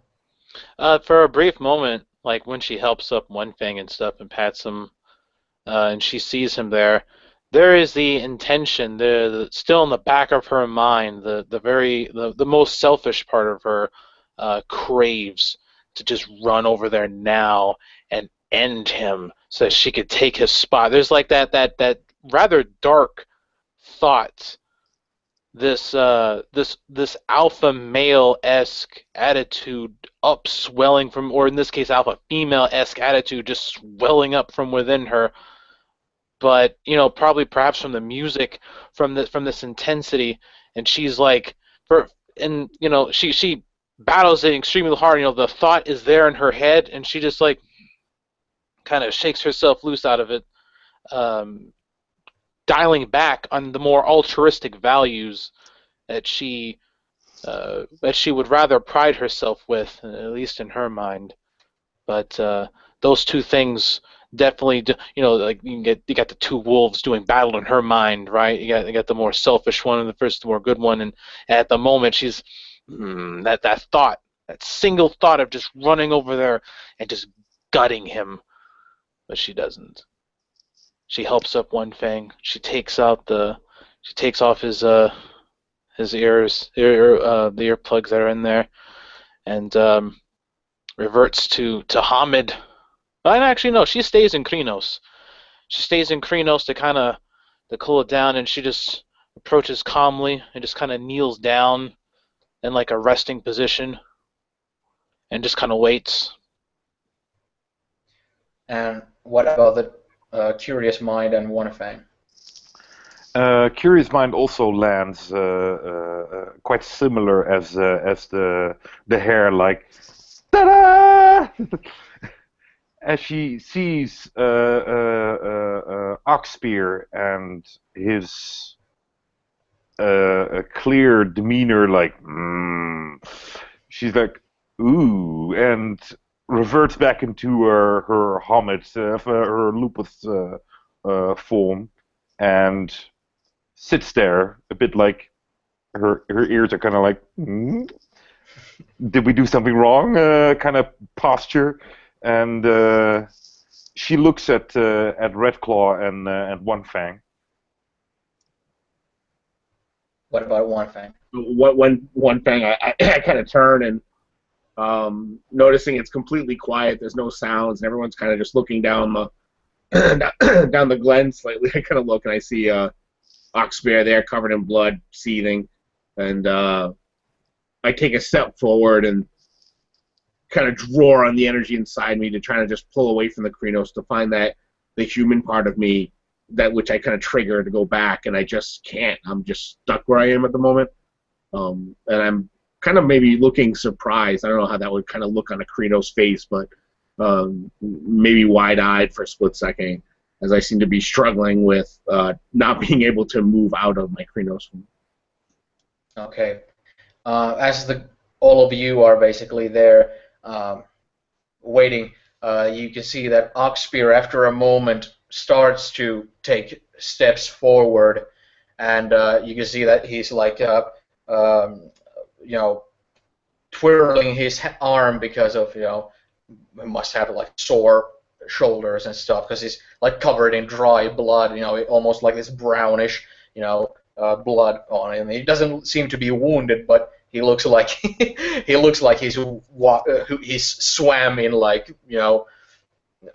butcher's floor, or something like that. But he starts to take very heavy steps towards you guys, your entire group, with this very strong frown on his face, and he starts to say, as he's approaching, that calling in for a meeting while I'm there harvesting glory for our pack, training to be our torchbearer in the eyes of the elders. This had better be fucking good. And he's walking forward and, having this air of intimidation all throughout. Redclaw, she's not going to put on that she's actually intimidated, but she will respectfully have a submissive posture about her. But there's also the look of, I wouldn't say, it's not disrespectful. Like it's just more like she meets it, right? She's not going to look intimidated by it, but she will give the due respect, obviously, because he is pack leader. Okay.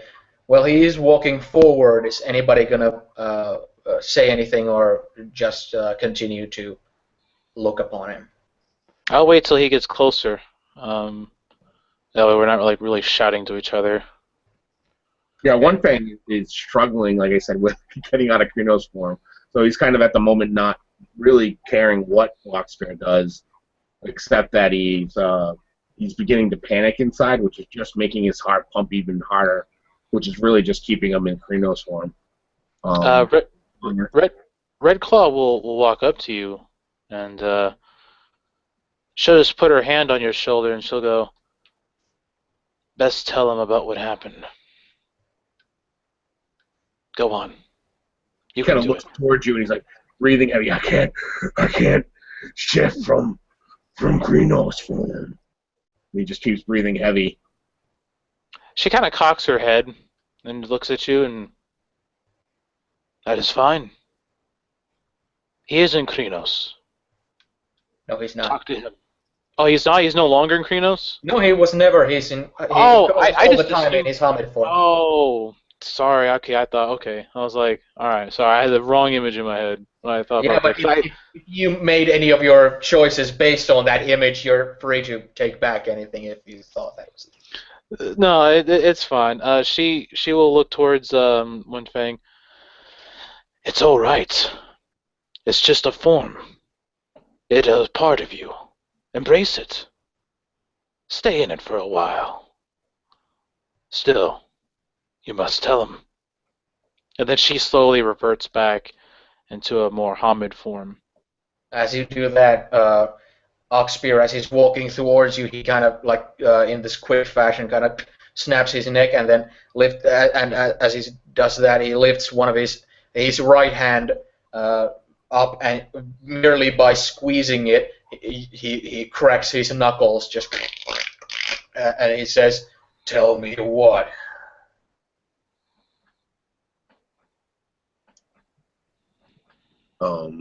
Still nervous, but he, one thing turns. We had to kill an innocent who's sorry.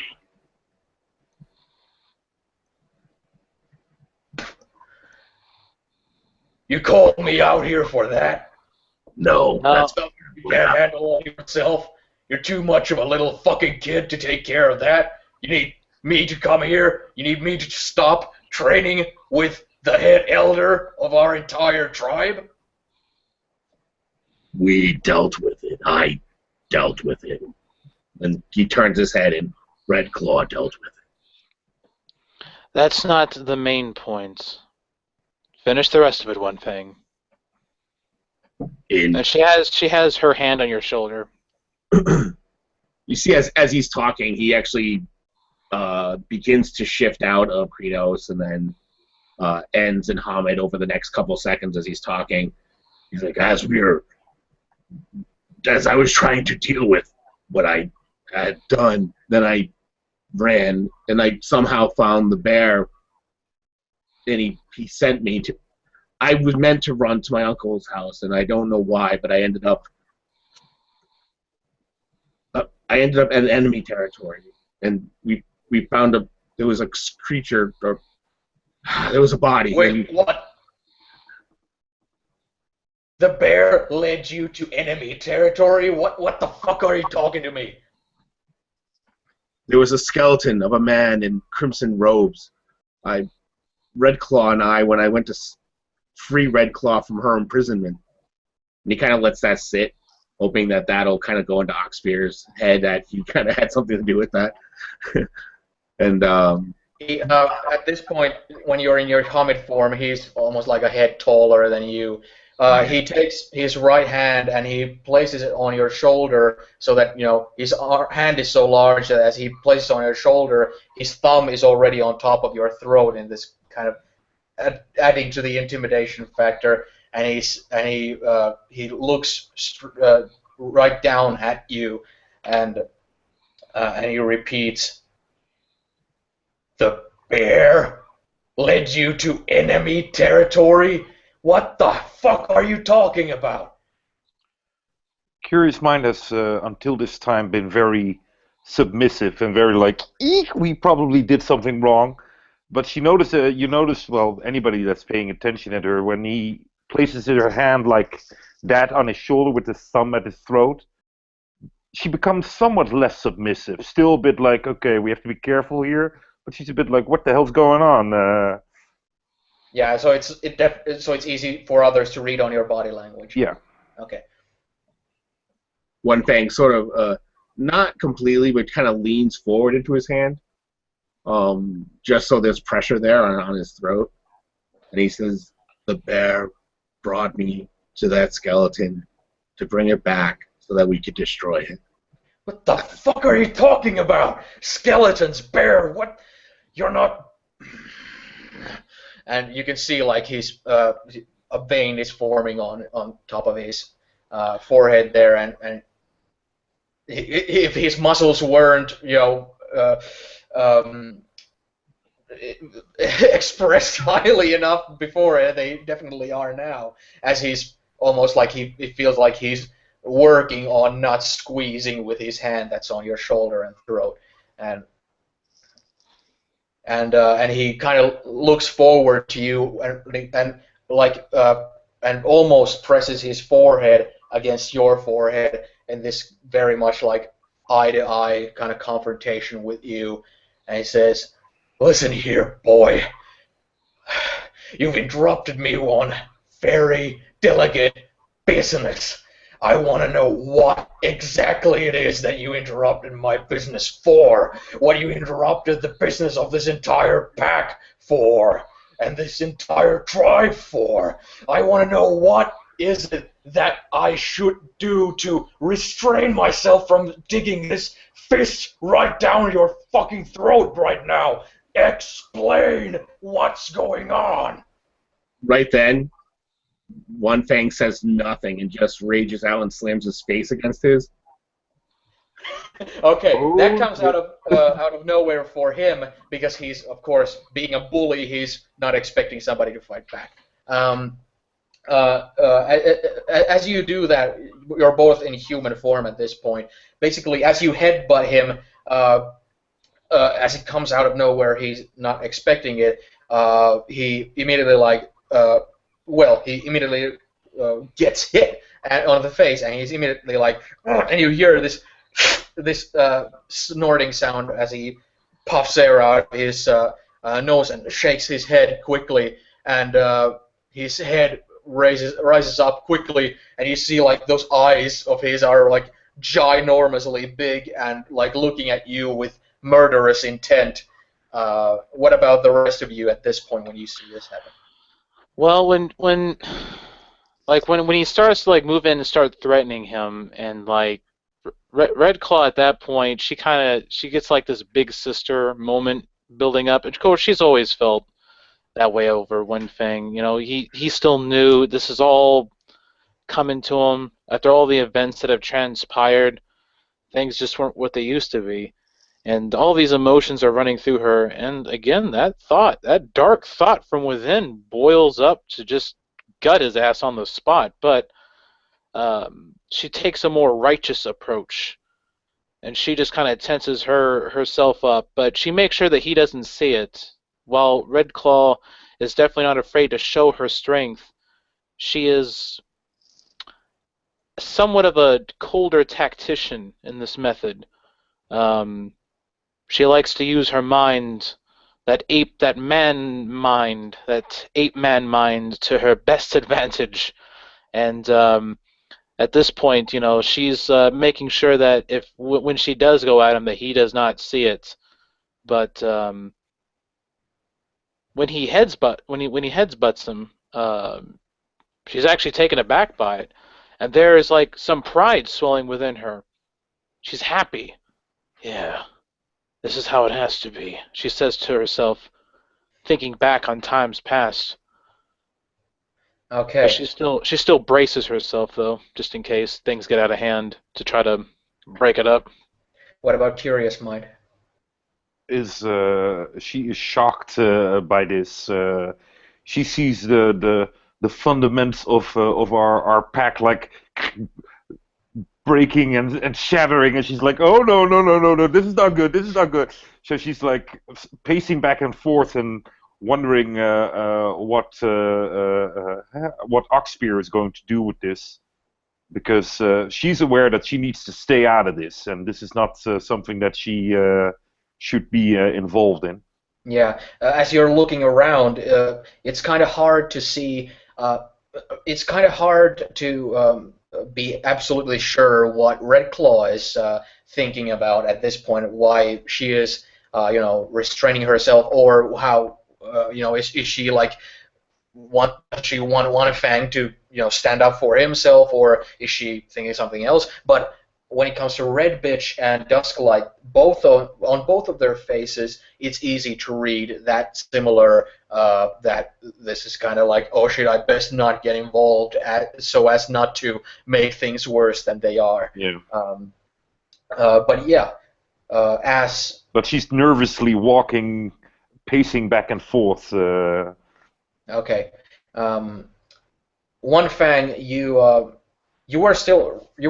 in your human form, right, when you headbutted him? Yeah, I had finally managed to gain control of myself Yeah. and went back to human form. Yeah, as you did that, and as he kind of snorted and looked up with his murderous eyes, it happens in a nanosecond because he uses rage points immediately in front of your eyes. After that kind of murderous gaze, you see automatically in front of your eyes, in a matter of half a second, Oxbear has transformed into his Krynos form and has shoved One Fang basically the same way he grabbed you by the ribs and tossed you in the air to give you the uppercut when you had your first change and all that. This time it's not upwards that he's shoving you into. He is letting out this immense, like this barreling roar as he shoves you so that you crash through the drum set that's behind you and make Dusklight like leap to the side, and it's just full force. It's just like getting like flying through the windshield of a car in a like high-speed collision or something like that. It's like he just like you feel his immense hands grab your ribs, and then it's just you're just missiled off your feet, you know. And all of you see this like these streams of dust, almost like the stripes of fire that come out of the DeLorean when it time travels. The dust kind of coming from the heels of One Fang's heels, scraping the ground as he shoots forward as Oxbear lets out this as he roars out, "Insolent pup!" And that happens in front of you. And as you crash, boom, bang into the drum set, immediately the first reaction of Dusklight is to leap in to see if you're all right. So basically, as soon as you crash to the drum set, you would it be possible? Is it possible for me to use a rage point to instantly just go into Krynos form as I'm being thrown back, just rolling? Yeah, sure. Like I was already like, you know, I mean, he's still gonna throw me, but I mean, I think that I was getting ready to change form anyways. Okay, yeah. Since it's a situation like this where it's not like you know you don't have to be so conscious of like combat turns and all that stuff. So yeah, I'll definitely grant you that as you're flying in mid-flight, you can turn into a Krynos. Yeah, immediately as I hit the back of the the first drum, I'm he's my target. I need to destroy him, and my body just bursts flame energy, just kind of like radiating off me as I just rip into Krynos form. I kind of just drag my claws and feet across the ground. And one of the dust clears as Dustlight comes over. He just hears me snarling. And then I just lope like a massive wolf just charging towards Oxbear to actually spear him like I did. Okay. Except at the last second, I'm going to just dive to the side and claw at him, since I think that he assumes I don't know how to fight, but I've been training with Red Claw, so. Okay. Now, things as the so-called shit hit the fan, now how do everybody react? Is everybody going to allow this happen, or are they going to try and intervene or anything? Red Claw, she is actually going to not do anything because in her mind, she's thinking, she knows for a fact that Oxspear, he's a bullying asshole. He's going to do these things constantly, but she also knows that in order for this to stop, in order for in her mind, this has to come to pass. He needs to fight this on his own so that he can establish himself in the pack. This is, in her mind, this is his reinitiation in a lot of ways, to reinforce so that he knows who he is, so that Oxspear knows who he is. But on a moment's notice that she thinks that he's going to go overboard, she will jump in there. So she positions her, she's following all of this, right, intently in her human form, and so she's got it right there on the spot. If she assumes that he's going to, like, kill him or something, she will then transform into Krynos and then, boom, right in front of him as a wall. Big sister mode, basically. Okay, I hear you. Okay, so in that sense, Curious Mind is, by the way, somewhat similar in this matter, but she probably keeps more of a distance than Red Claw does, because she knows that these kind of fights happen. Dominance needs to be established and that sort of stuff. Sometimes you push someone too far, and then they fight for a moment, and then it's all over again. it's a lot of. She's assuming it's just going to be a lot of fur flying about and that sort of stuff. So she's going to be laying back, but in her mind, she's keeping also in her thought that if this escalates, she needs to intervene, and well, she assumes herself to be the right person to do so. Okay. So in this situation, it's One Fang is going running towards the Oxpear. They're both in Krynos form. Oxpear is expecting him to come and come on the attack, and he's going to try. One Fang is going to try basically a charade. He's going to try and make him expect one attack and then attack him on a different way. So at that point, I'm not going to have you roll initiative, because it just so happens that Oxpear happens to have the Spirit of the Fray gift, which is taught by the cat spirit, which allows you to always go first in initiative. And unless somebody else has that same gift, which then they will have initiative rolls amongst themselves, but anybody who doesn't have him will automatically be after them. Yeah, that's awesome. That's not even a high-level gift. I think it's like rank 2. You'll be able to learn that. Totally should have it. Yeah, but the way initiative works in World of Darkness is basically that those who act last describe what they're about to attempt to do, so that those who act first have something to react to. In this case, basically, he will, because of the initiative, he will notice that you're trying to bamboozle him, and he will basically react to that. And the way he reacts is that he dodges you. He attempts to, he leaps backwards away from you as you're trying to do that scratch thing and create distance between the two of you. And he's using basically the same gift that Curious Mind just learned. You can see the smoke kind of, or the dust underneath his feet kind of just evaporate into all the direction as he takes a backflip backwards, something like 15 feet backwards, just so that there's like clear distance between the two of you. It might look like he's backing off, which might make him lose face or something like that, but still, it's like he basically goes backwards, and he looks like he's ready to do this thing for real type of thing.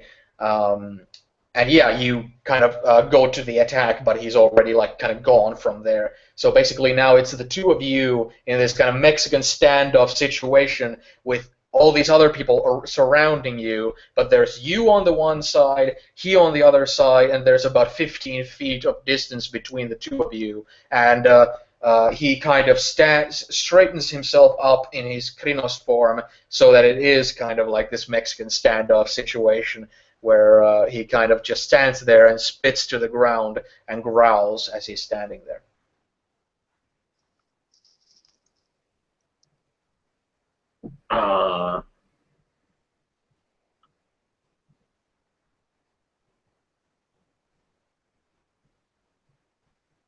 Yeah, One Fang is not yet convinced that he can't get to him, so he kind of slides across the ground after missing with the claw attack, and then again moving, loping forward on all fours, expecting him to kind of leap away. He kind of leaps into the air, kind of coming down with his claws, both claws just kind of raking the air above Oxpear, hoping that he leaps into his attacks, and if not, he'll come down on top of him, which we know he can dodge. But oh, so wait a minute. Let me just imagine this correctly. After he leaped off of your sweep, and he's like in the air at that point in time, you're trying to Oh no, I'm sorry. I thought he leaped 15 feet away and landed.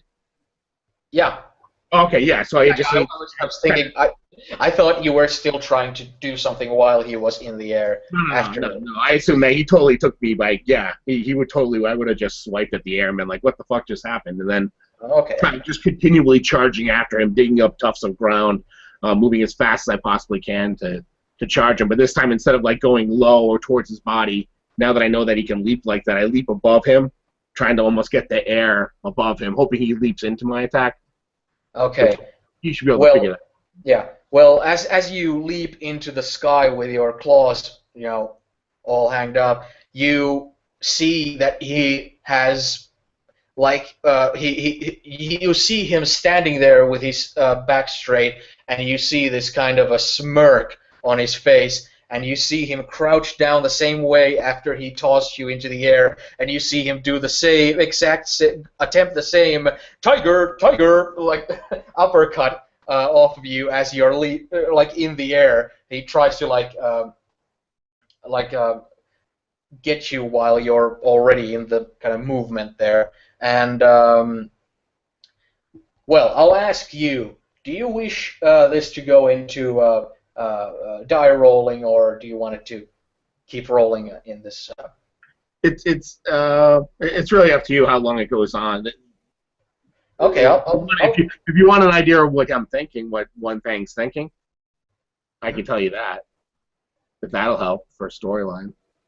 Yeah, sure. Of course. Like, One Fang's not thinking that he was insulted or he's been abused by him. He just knows that Oxpear is the only one who will continually beat the shit out of him. And that's what is in the back of his mind. The same reason he wanted to go see his uncle, but the bear sent him somewhere else. He never had that release, and he knows that it takes very little effort to have Oxpear beat him.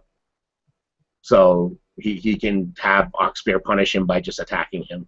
And as far as One Fang is concerned, he will continue attacking him until Oxpear knocks him out. Okay. Well, in that case, I'm hearing an echo. But yeah, in that case,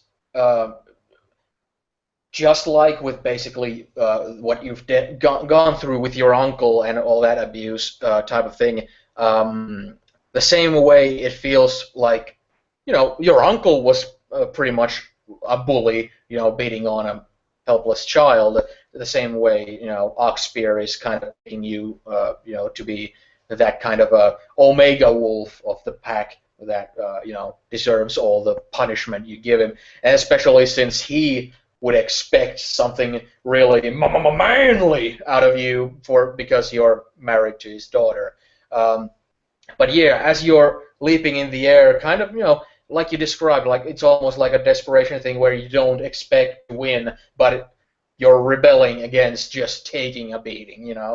It's as that's happening, you're leaping through the air, and to everybody else's eyes, you do seem rather ferocious. It seems like you've released something inside you and all that. You do see that Oxpear, having trained with Good Death, the leader of the entire sept here, you see that with pure calm and technique, he does the crouching position for the uppercut, and as you're coming in to sink your claws into him, between your hands, the fist comes upward and connects with your jaw, and it's again this kind of as he kind of completely derails your flight through the air, and you all see the uppercut that connects with his jaw, and he flies to the ground. When that happens, Red Claw, when she sees that move being pulled on him, she just kind of takes her hands and damn it, Okay. need to watch out for that one. Like that, like she's kind of acting like Rocky's coach and stuff. Get in there, kid. She's kind of like that. Yeah, but as One Fang falls to the ground on your back, and you feel the dust coming around you, you see that, and everybody sees that Oxpear just comes there and lays his foot on top of your Adam's apple. and he's in like this. His body weight is in the position where he looks like he's in a position to crush your throat if he so wishes. And he's basically pressing on your throat with his foot, and he's you see lines of drool coming out of his mouth as his chest is almost like a puffing air out of him, and he's just growling on top of you to just say, "Step down, boy." And then One Fang would smile and just grab his ankle, and then just kind of slash at the inside of his leg with his other hand, with his claw. Okay, that works. As you do that and you slash at him, he lets out a very vocal grunt and growl rather as you slash his. Is it like inner thigh or ankle or? Yeah, I think if I have his right, like reach up, grab his leg, and I just go, just kind of cut the whole inside of his leg. Okay, well you see that cut makes streams of blood squirt out, and he lets out a large roar out of his mouth. This spit just coming out of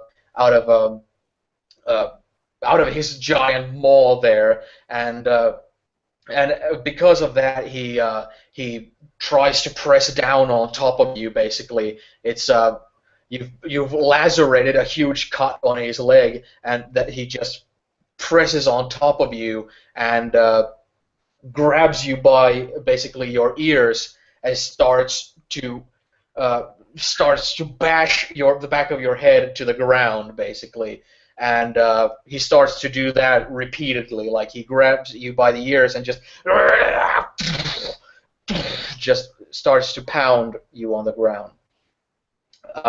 And because of this, you're still like your hands are free to act, but he's like mounted you as you're laying on the ground, and he's bashing the back of your head on the ground.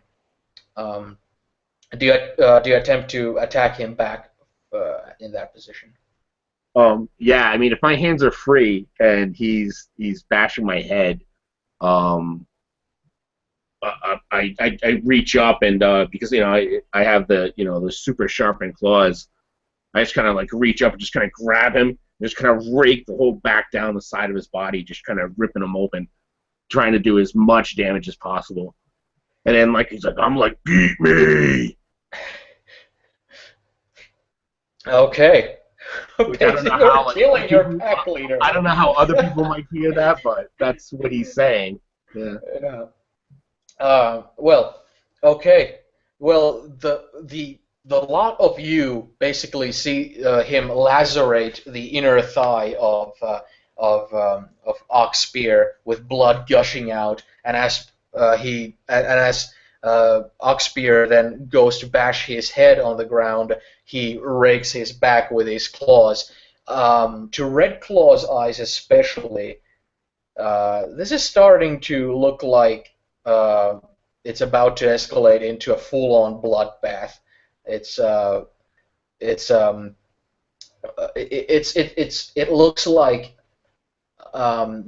Oxspear is trying to make him submit, whereas One Fang is trying to kill him.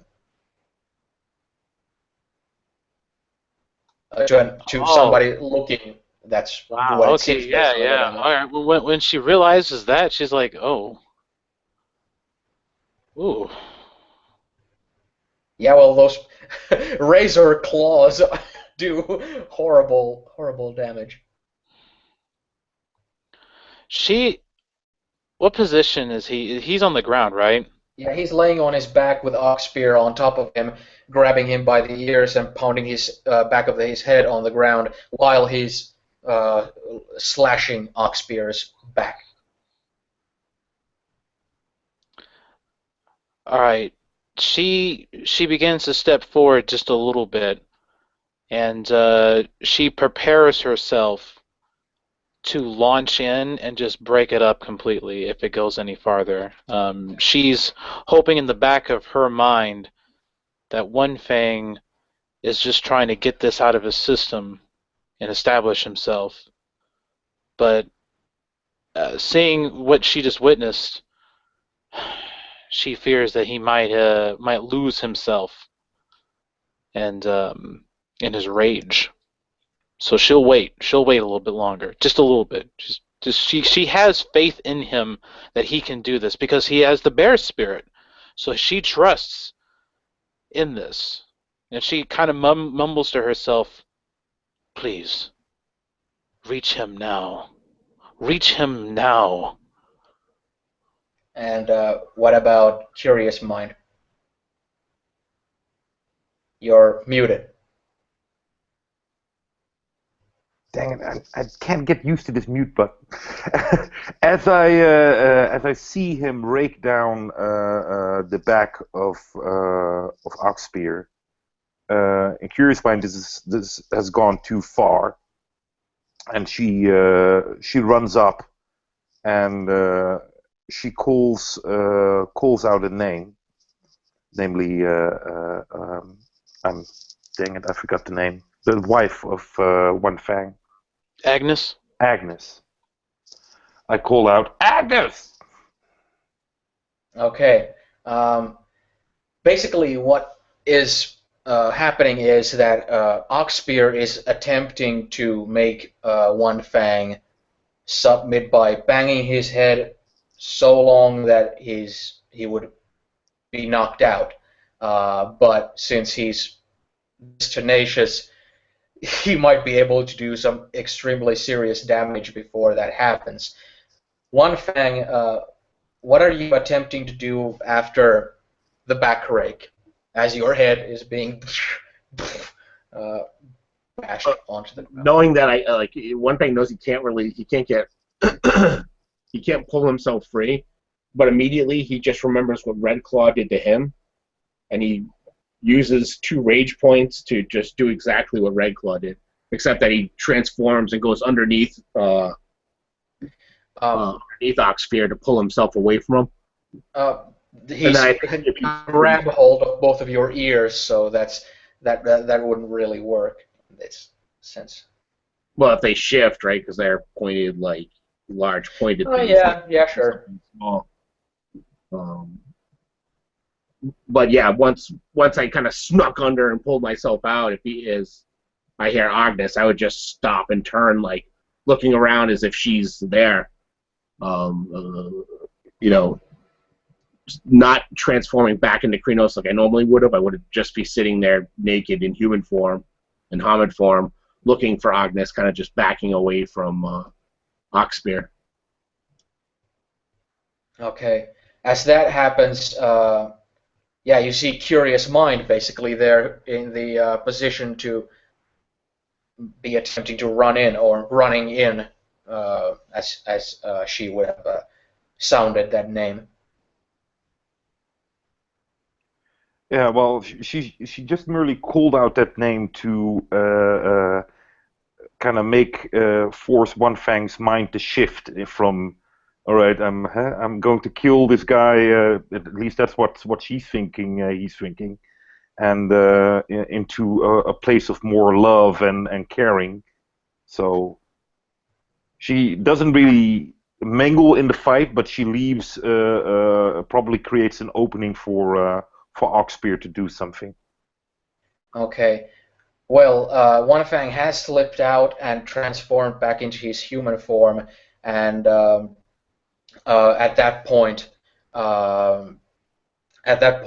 you see that Oxpear being wounded and being on his knees, basically previously mounting One Fang. He slowly puts one foot down and then another, and he's panting his and he just spits a stream of blood out of his mouth, and he then turns towards One Fang, who's now in his human form, and you see just, he's got completely bloodshot eyes, and he's completely, like, blood is trickling from his mouth, blood is on his shoulders, blood is on his legs, and his claws are just, erecting into all sides. He's almost like in this kind of Nosferatu hand positioning, there, but where he's standing there and he's looking at you, and he's completely like he feels like he looks like he's something your uncle would consider demonic in his this kind of a demeanor he has, and even though you're standing there in your human form, he starts to walk towards you in his Krynos form without saying any specific words, just letting out this, Yeah, I'm actually kind of like on my ass, kind of like backing away from him, kind of saying I never actually stood up, so he's like towering over me. Probably I wouldn't even be far away from him. So when he spins, but yeah, as One Fang I look around and I'm looking for Agnes, and as I look around, I kind of meet and I see him, and I see his eyes, and as they meet, there's a split second where I just kind of smile, knowing that it could crush me. And as he towers you and as your eyes lock and you smile, it's like you smile and a trickle of blood from his mouth falls on your face as he's standing there towering over you, as this kind of falls on top of you there, of your handiwork, so to say. And he then, like, his right hand kind of comes forward to reach for you. What about everybody else as this is happening? It's not a fast motion. He's doing it slowly, right? Yeah, but he's wounded. That might be a lot of the reason.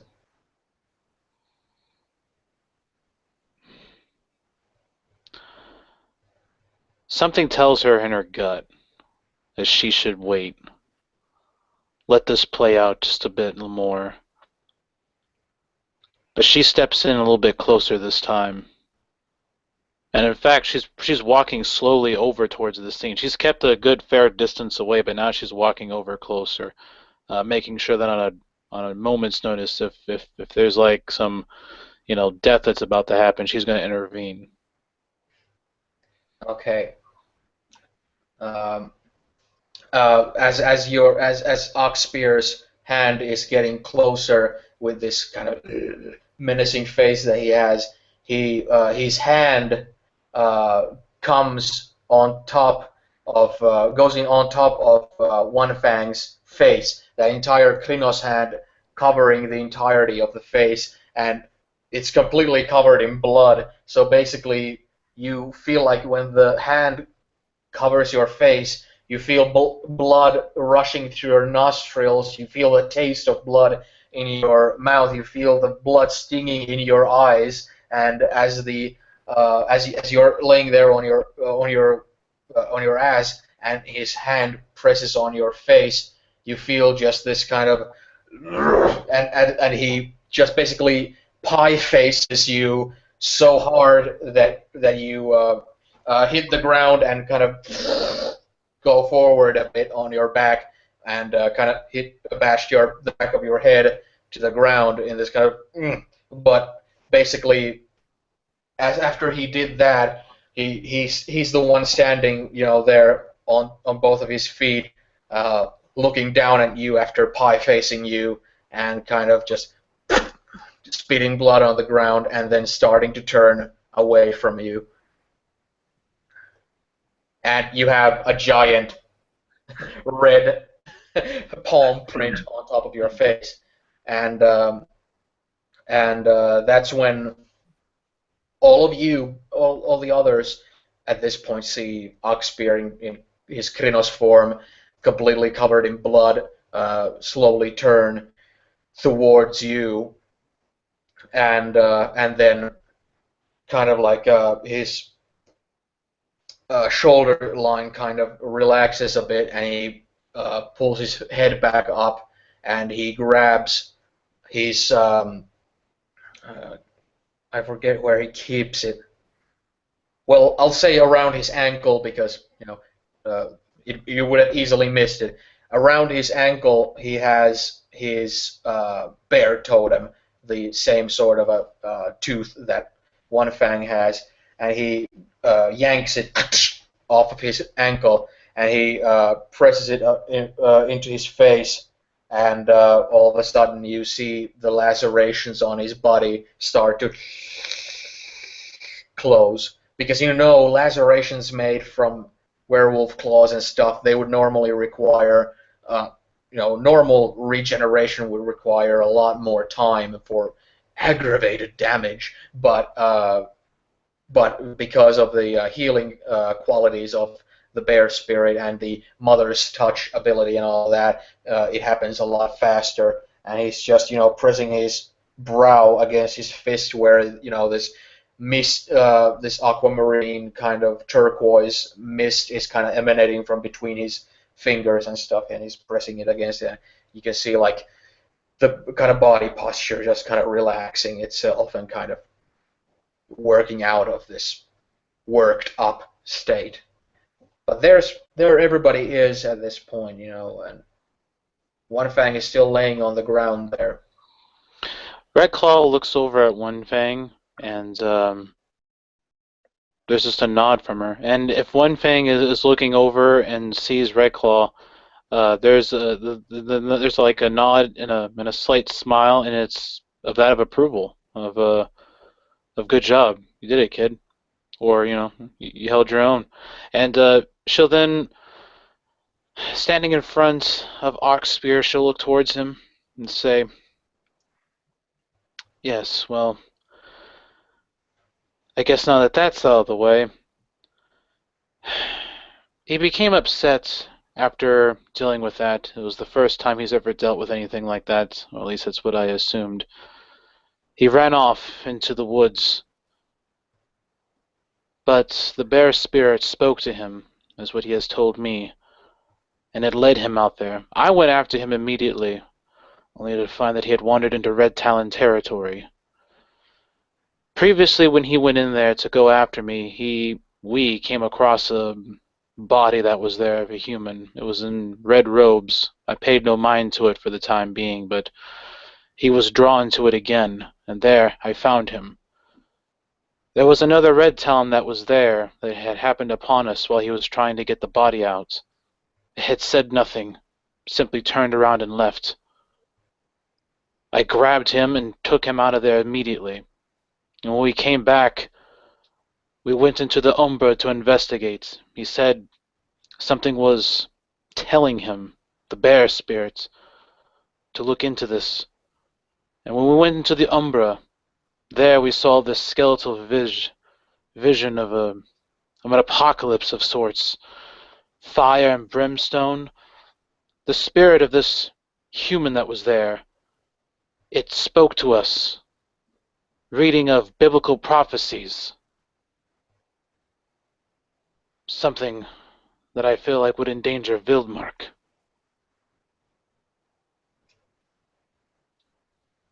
The bear has shown me a future of crimson red, and you tattle off into Red Talon territory, about to cause an incident.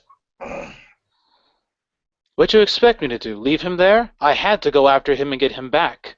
He wasn't even in his right mind. And a Red Talon saw you there. Yes.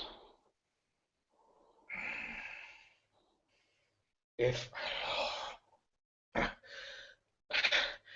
Good Death finds out about this, we're at war. You've realized that, haven't you?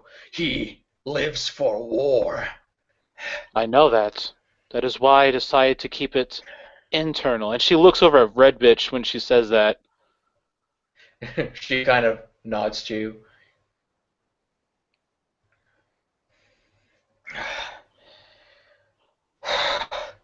Well, this on its own is nothing yet, unless they were provoked and act or tried to blackmail. Based on that, But from what I understand, their numbers are so few that a fully blown out war would mean their entire extinction, though it might mean same for us. Our numbers are so pathetic these days. We too received a similar vision of a crimson future, but I'm beginning to think different of it. What happens if it's not the Red Talons? The robes that we saw that man was covered in was in red as well. The book that they carry was in red as well. The bear also talked about this entire place burning to the ground, and this entire place is the only sanctuary for human lives. Who else but the Red Talons would want to eradicate humans from this territory? We received a similar vision from that skeleton, from the spirit of that man. Fire and brimstone. More biblical prophecy, I assume, from their book. Put too much stock in stupid Bible prophecies. Since when have they affected our world? That's not what I mean. When it's a spirit talking, no matter which spirit, we should take heed of it, regardless of whose tongue it was written in. I think there is merit to it, at least to some degree. There is more afoot here than we know, and the bear spirit is trying to elude us to this. It's up to us to put those pieces together.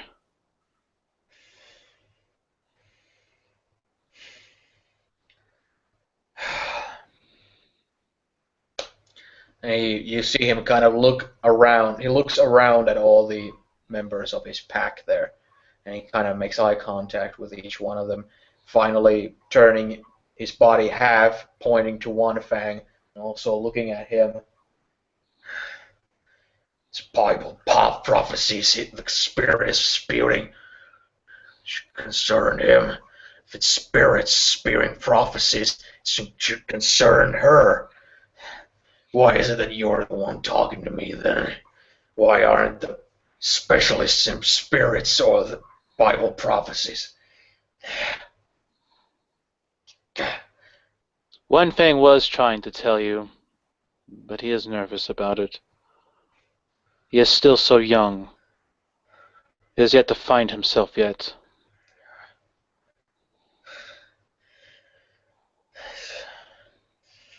War is coming. Some sort of bloodshed and brimstone is coming. I feel like I need to go and see my family instead of leaving it for him to look after. The elders will not find out about this. I'll see to it, and you all best see to it as well. This matter will, in fact, indeed, stay internal, as far as I'm concerned, as far as the elders are concerned. But it's far from being dealt with. The spirit is still available for questioning. It disintegrated before our eyes after it gave its ghastly words. I have it buried. I know where it is.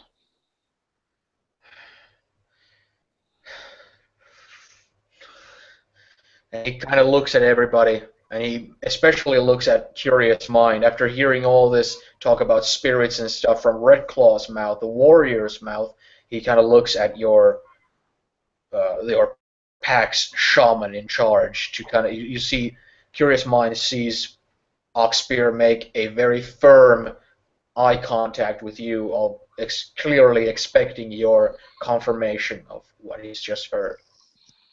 While Redclaw and Oxpear were talking, Curious Mind will have walked towards One Fang and kind of nuzzled him for a moment, like pushing her snout against his cheek, and but then turning around and walking back to Oxpear and kind of lying down in his proximity, so that I'm close enough for him to touch without having to move, like he could reach over and touch me, but respecting his private space that he has to himself. So as he looks down at me, I was lying down on the ground, and I look up at him, and I kind of sit up, and I say, "A storm is brewing in the penumbra.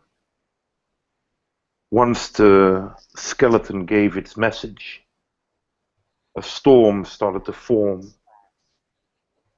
The bear spoke to me and said that I should watch out for the smoke of man.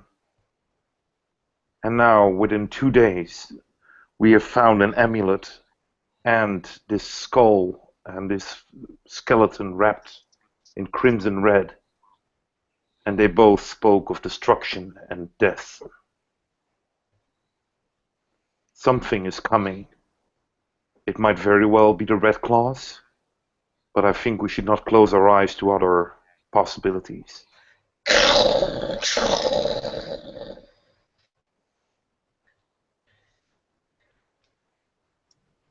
Yeah, there's actually thunder. Thunder in the background. And you see Oxbeard kind of lifts his head and looks around, and then looks back down at you,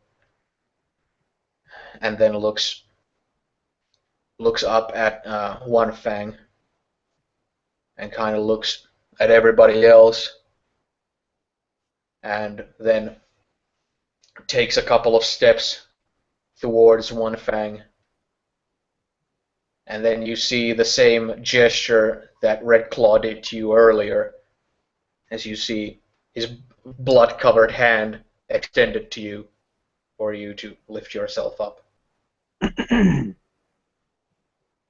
One Fang reaches up to grab his hand, and as he does that, he grabs hold of his talon, his claw, and then the brand of the bear on his chest glows, and he funnels his healing energy into him as he stands up.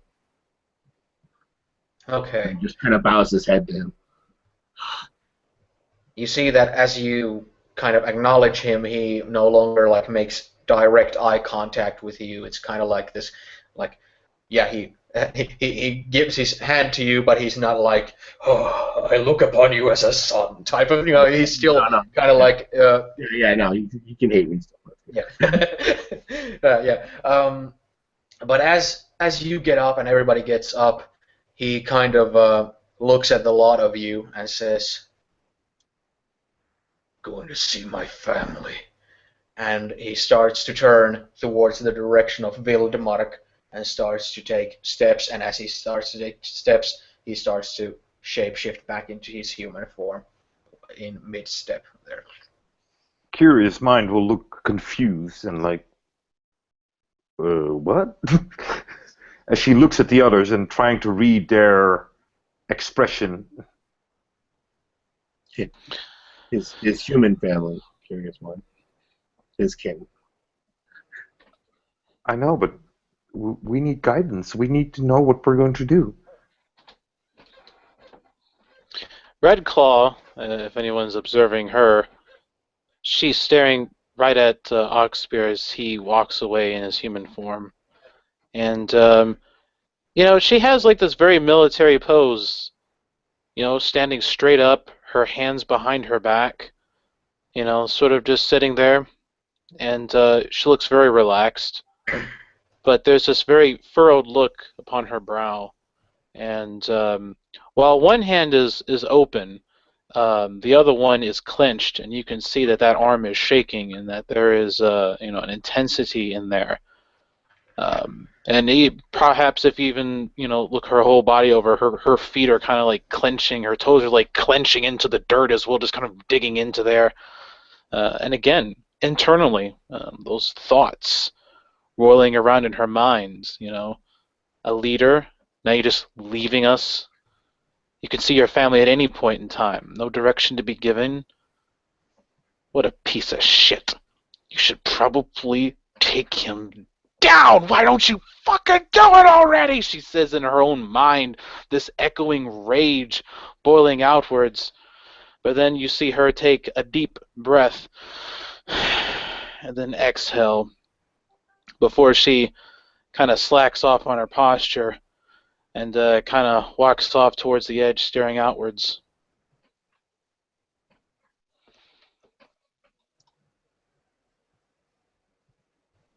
Curious mind will, definitely, because she's looking at everybody, will observe this internal struggle of Red Claw. But she also will look at Red Bitch and One Fang, and what's their expression? Are they like, okay, well, this is done. Let's continue with the daily business. You can see that on Red Bitch's face, she's of course like she finds this rolling her eyes. Yeah, very much like. Well, she's very much like, because she finds all this formal authority stuff very like, stupid. It's she's not saying it out loud because she acknowledges that everybody's thinking it. About how inept Oxpear is at position of leadership, and Dusklight is kind of gathering his drum set back together, kind of out of the whole drama situation. One Fang is looking around very more calmly than he's been probably, except for the blood that's covering his face and dirt from where he was hit. But he kind of looks over at Red Claw and seeing her tension, sort of kind of continues talking to Curious Mind, but kind of motions to walk towards Red Claw. And he says, I believe, in a way, he did do what a leader said. He said that we need to do what our jobs are. He's like, I don't really believe or understand what it is to be a Philodox. I just thought I was just another warrior that needed to do stuff when you needed it. And he says you need to be a shaman, whatever that is.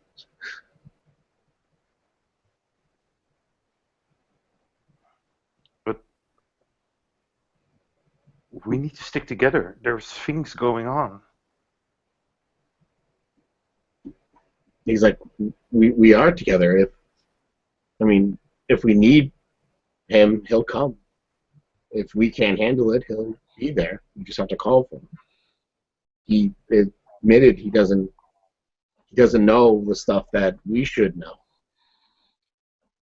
Actually, he seemed really surprised that Red Claw, and look, at this point we're kind of getting close to it. We're standing maybe even on each side of Red Claw and kind of absently include her into the conversation, even though she may not even acknowledge us. So Red Claw seems to know more about everything than you and I together, and even of the stuff that we're supposed to know about. I was just reciting what it was that you all had told me earlier and expounded upon. Seeing you on the ground there, you weren't in a position to be talking. I decided to just break the ice, so to speak. It needed to be said. It's true, Red Claw, but you're missing. I need to be better. I need to know what I'm doing. I haven't had the time to learn. To study. I just don't know what I'm doing. I've been just following my gut, listening to what the bear tells me. She'll turn to you and look to you and she'll say, now you understand.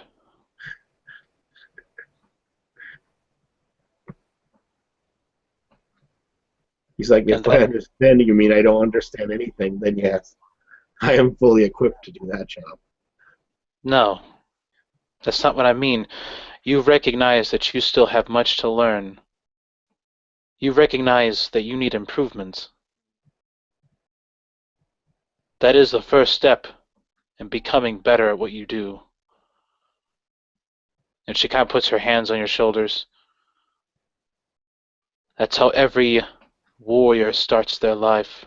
Every person, every profession, even the pottery maker. They know that they mess up. they get better.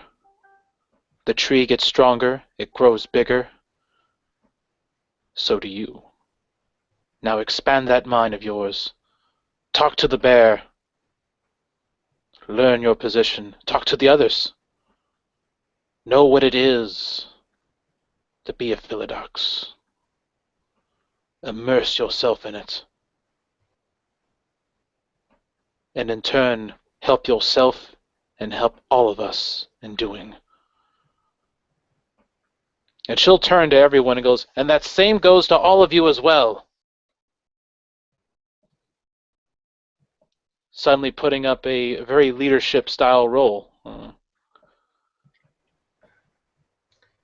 You see that red bitch kind of lifts her head and says,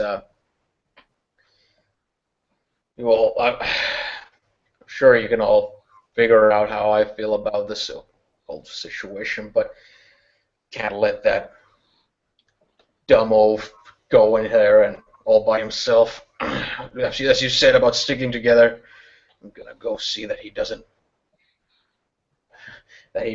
trip and drown himself on mud for not knowing how to turn one's head. You know, using the entire one brain cell in his head. And Red Claw will approach her, and she'll lean down towards her. Thank you. And she kind of transforms into her Hamid form. And even though she looks extremely rugged in that Hamid form, and she will go behind wherever it was that, basically the same direction that Oxpear went into. And Oxpear was walking at a walking speed, so he's easy to catch up to. And Dusklight kind of lifts his head and looks where Red Bitch went, and kind of looks at the rest of you and says, and walks to the same direction after Oxpear and Red Bitch. I'll put a hand on his shoulder and I'll look to him. It worked very well, Dustlight. Keep at it.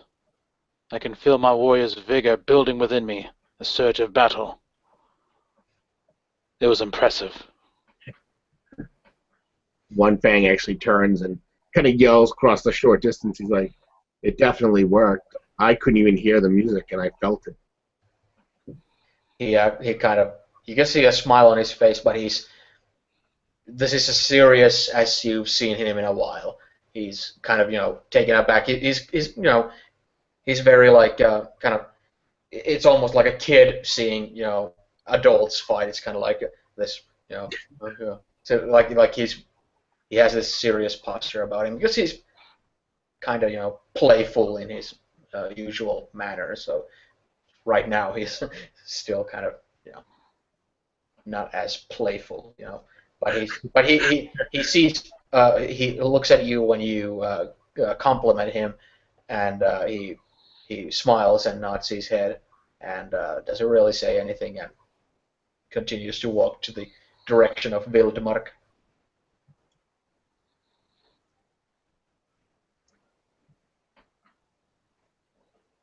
With that, Red Claw will turn around to the others, and she will look to them.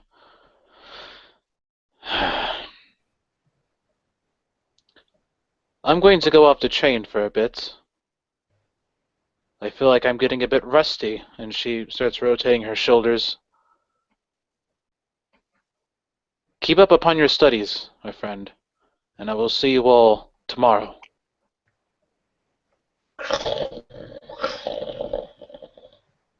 She looks backwards towards that thunder, that rolling thunder from the distance, and her eyes narrow, and then she turns to meet you all, nods, and starts walking out into the woods.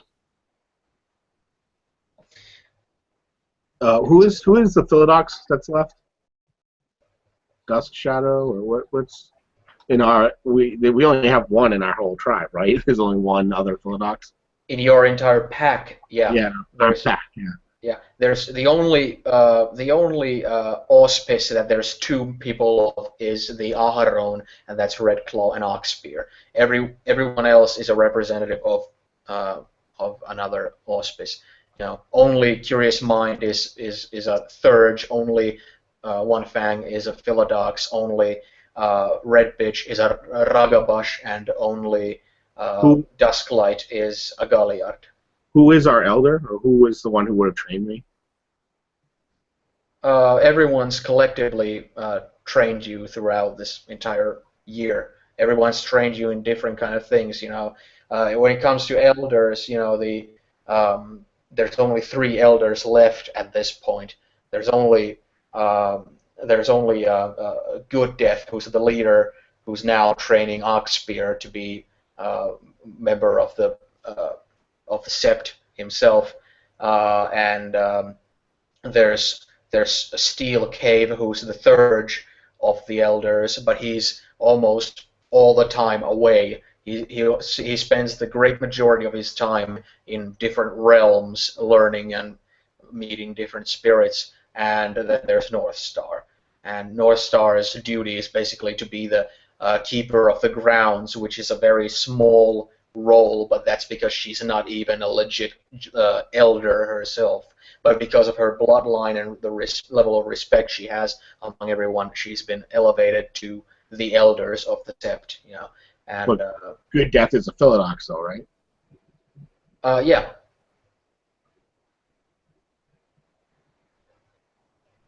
Well, One Fang turns to Curious Mind. Curious Mind, I'm gonna go see if I can speak with Good Death. I don't know if you want to go accompany me or if you want to speak to anyone. Oh. Well, you can't do that. No, it's Oh. no, it's the exact person that Oxbeer told you to stay away from, because he's a warmongerer. He wants Right, but war he's with, he wants to commit genocide on all the remaining red talents that are left. So.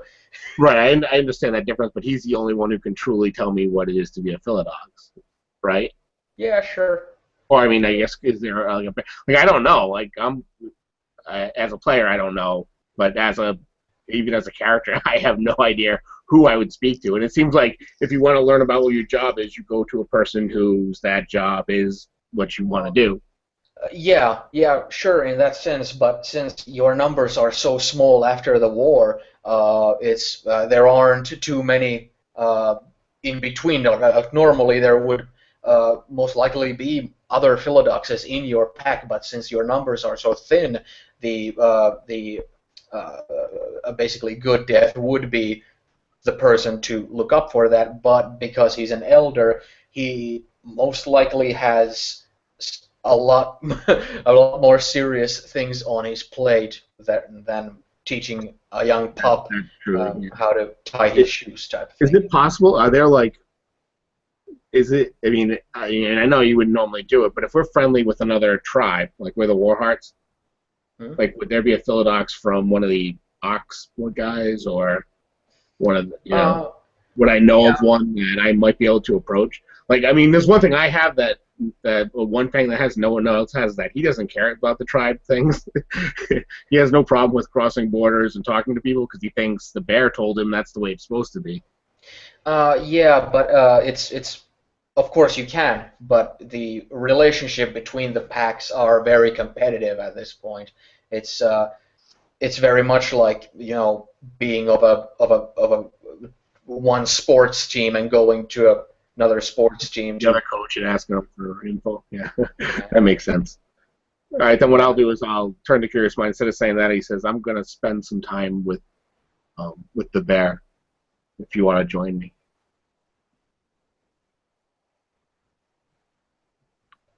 Curious Mind will have an expression on her face which you've probably never seen before, as she's looking at you, and it almost seems like sort of a sad expression. What's wrong, Curious Mind? Is her pack falling apart? No. Wait, I don't think so. Why would you think that?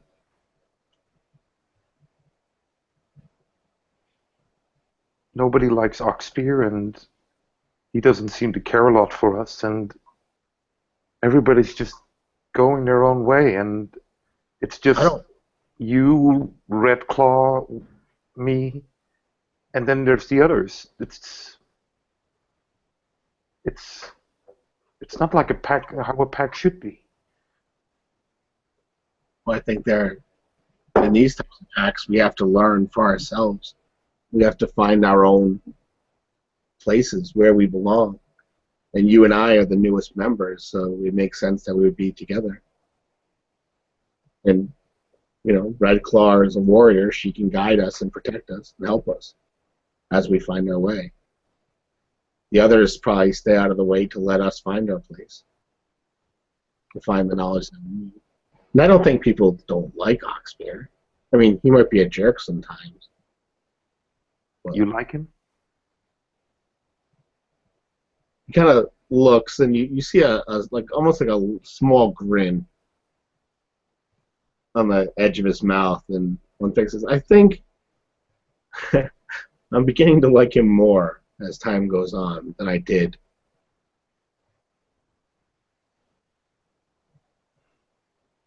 He's not just the father of my wife, but so we're related through marriage, but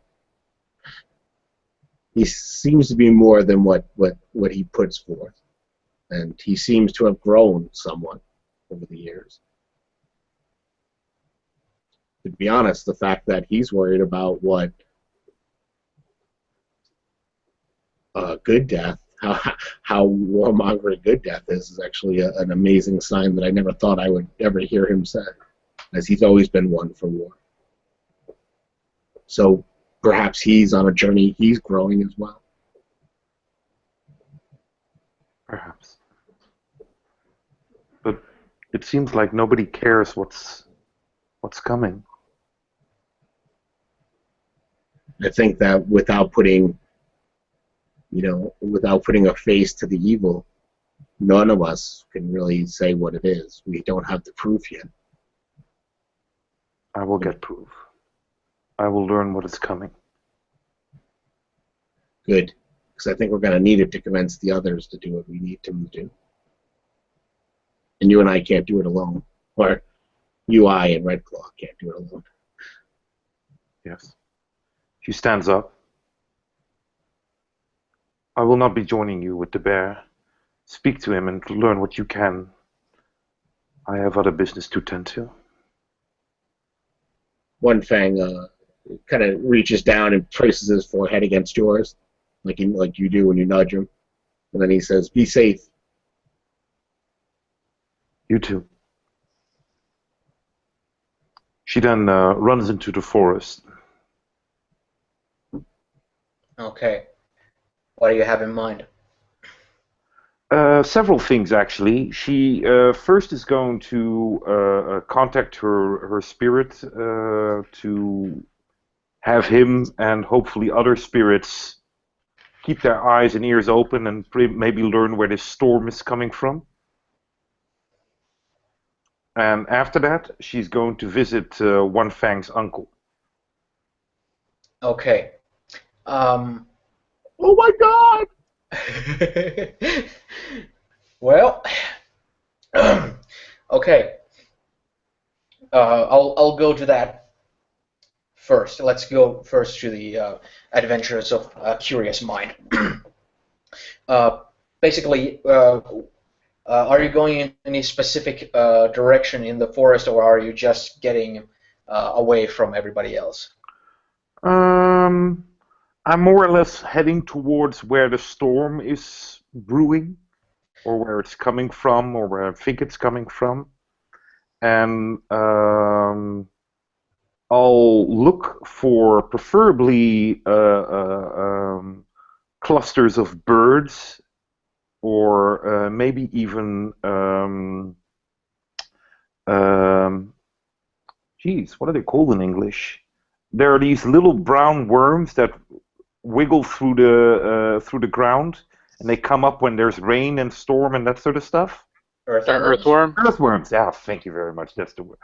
So earthworms maybe, and things that in curious minds experience have a link or at least have something to do with storms or are acute aware of storms.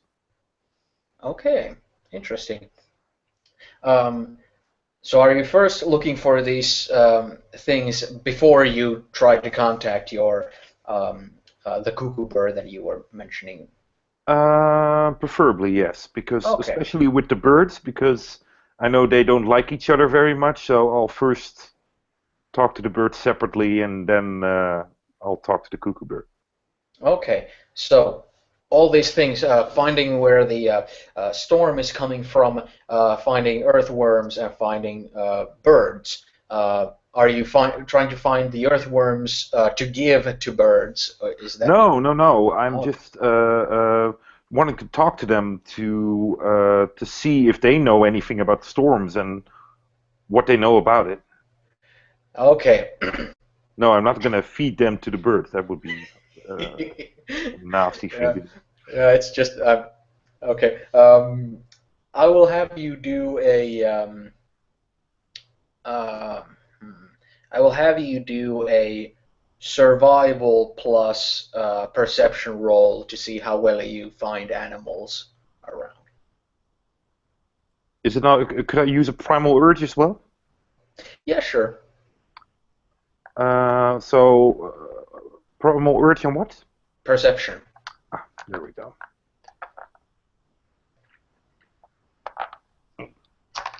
This should prove fruitful. Let's see. 1, 2, 3, 4 successes. Nice. Well, you don't have to. As soon as you go from the edge of the woods into the woods themselves, you see that there is indeed on the ground. You see that there's earthworms just and going about with such a strong amount of successes. It's you just immediately when you're like, okay, I'll start looking for earthworms. You immediately find earthworms, and of course, they're spirits. Though, of course, being the spirits of earthworms, they're kind of lesser spirits. So without spirit speech, they're just like earthworms to you, but you have spirit speech. So you basically see these glowing, like emitting the same sort of moonlight paleness, as all the spirits. You see these worms kind of wiggling here and there on the soil. But if you would like grab or dig the soil, you would most likely find more of them and that sort of thing. So. No, actually, the ones that are at the surface are the best because they're apparently already feeling the storm coming. So I'll crouch down at the ground at them and says, "Earthworm, are you feeling it?" I feel like quoting Terminator with "Tormenta" or whatever the kids say. But yeah, but the earthworm is basically just acknowledging you, basically just going like this. Uh, the earthworm just said, "What you reckon?" The storm. There's a storm coming. You feel it? Yep. Do you know why it's coming? What's it about?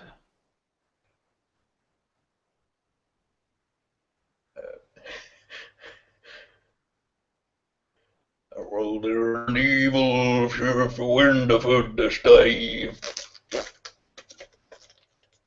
Evil wind? Yep. Do you know what evil? The bad kind.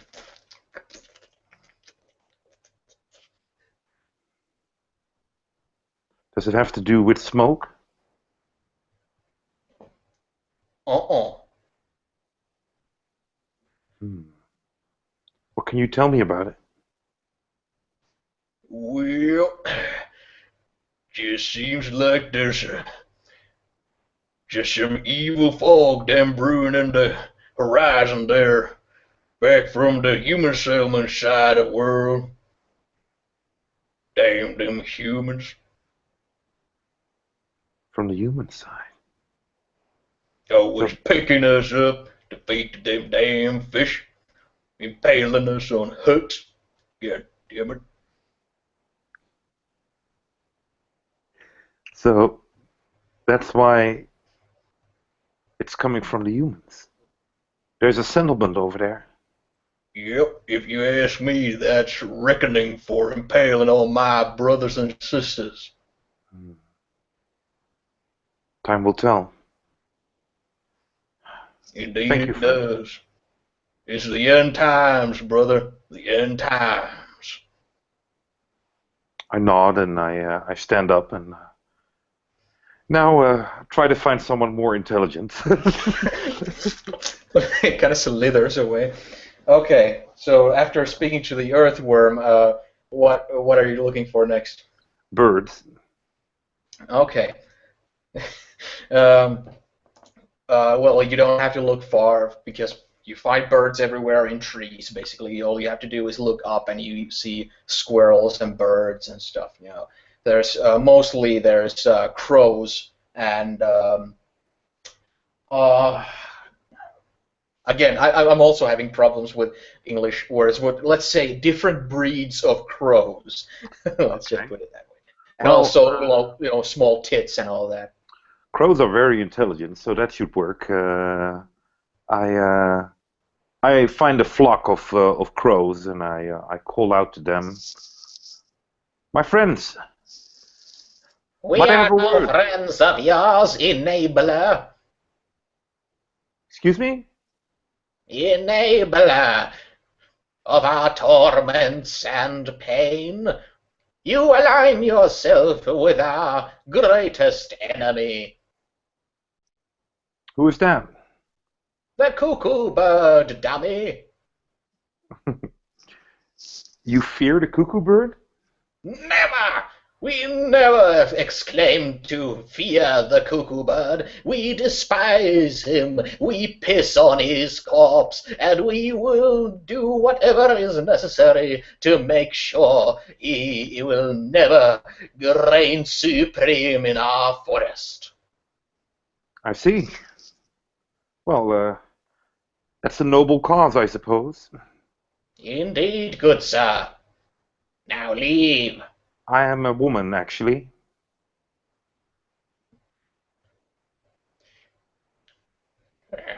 Well, shit. But I'll forgive you this insult if you give me some information. I'm listening. There's a storm brewing. I know you kind knows a lot of storms. Yes, what of it? Where is it coming from? What is its origin? Why is it brewing? What's its intent? Is it a boating of some sort? Ah, it is a mere reflection, my friend. What reflection? Like everything here, Yes, but reflecting what? the evil you presume it to reflect. Regardless, the human world will be engulfed by it, because the human world is about to be engulfed by evil. What evil? The evil that is in every man's heart, dear Garu. No. Humans can be evil. Can they?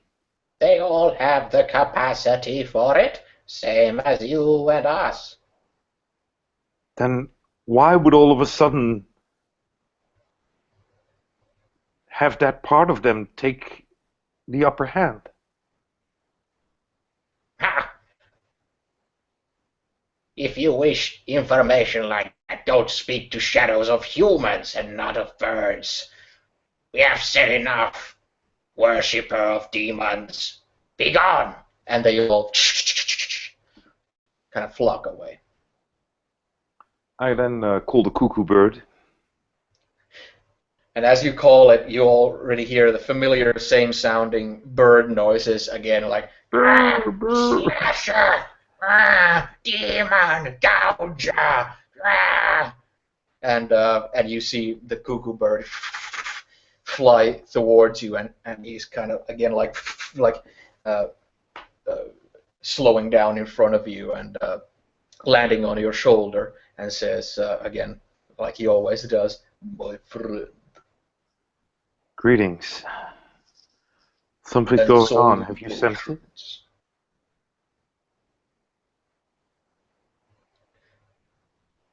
What did you say? Something is going on. Have you sensed it? Well, there is sudden foreboding in the air. Yes. There's a storm coming. Crows claim that there's evil going to sweep over the human world. Do you know what it means? Not in the detail I'm sure you're expecting, but it cannot be an omen of anything. It cannot be a reflection of anything quite positive. But it's still something. It's coming from the direction of Wildmark, and it's about to spread all over. It's coming from the direction of Lund, and it's about to engulf Wildmark very soon.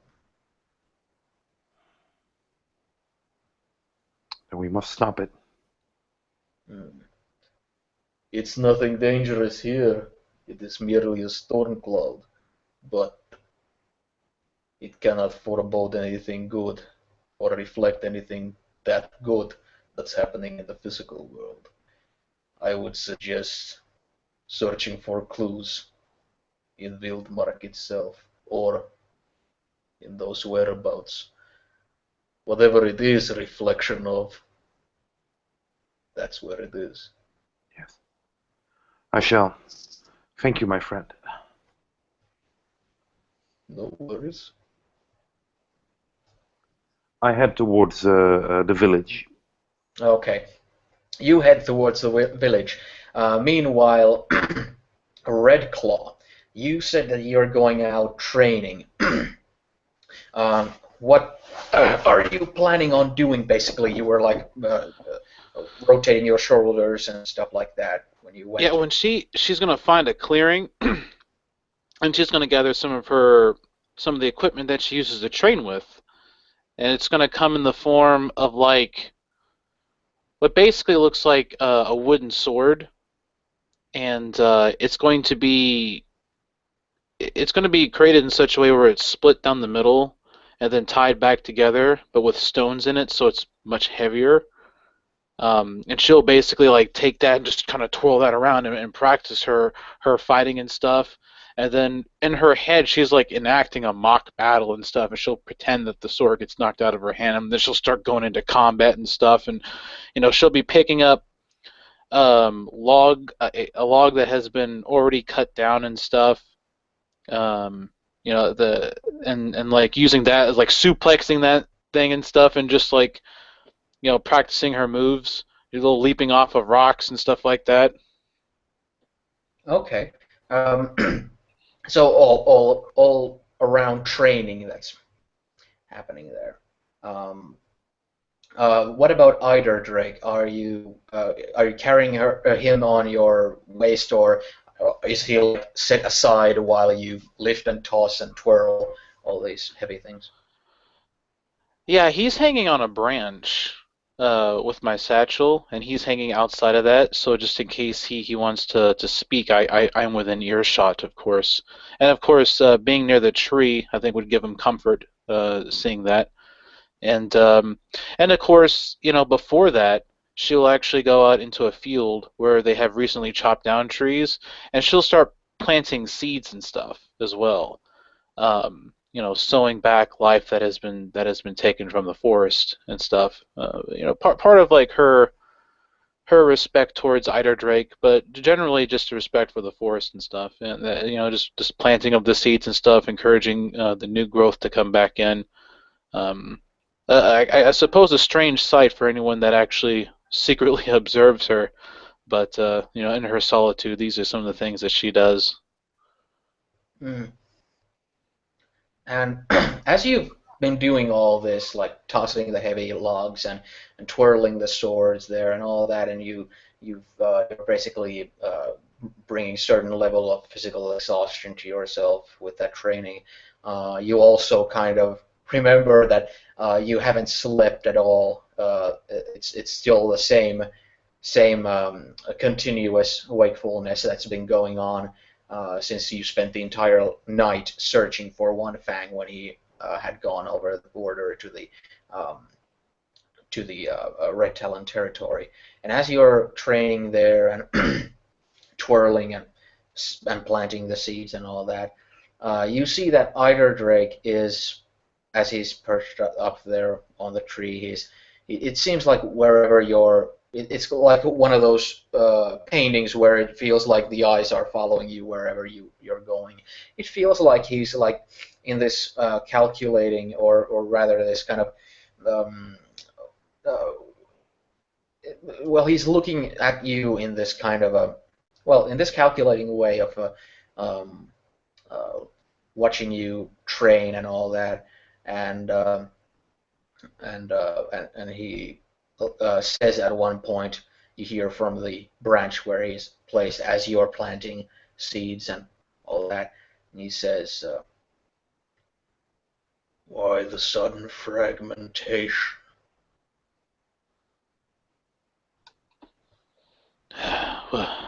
What do you mean? If the need would occur, do you have any idea where your packmates are at this moment?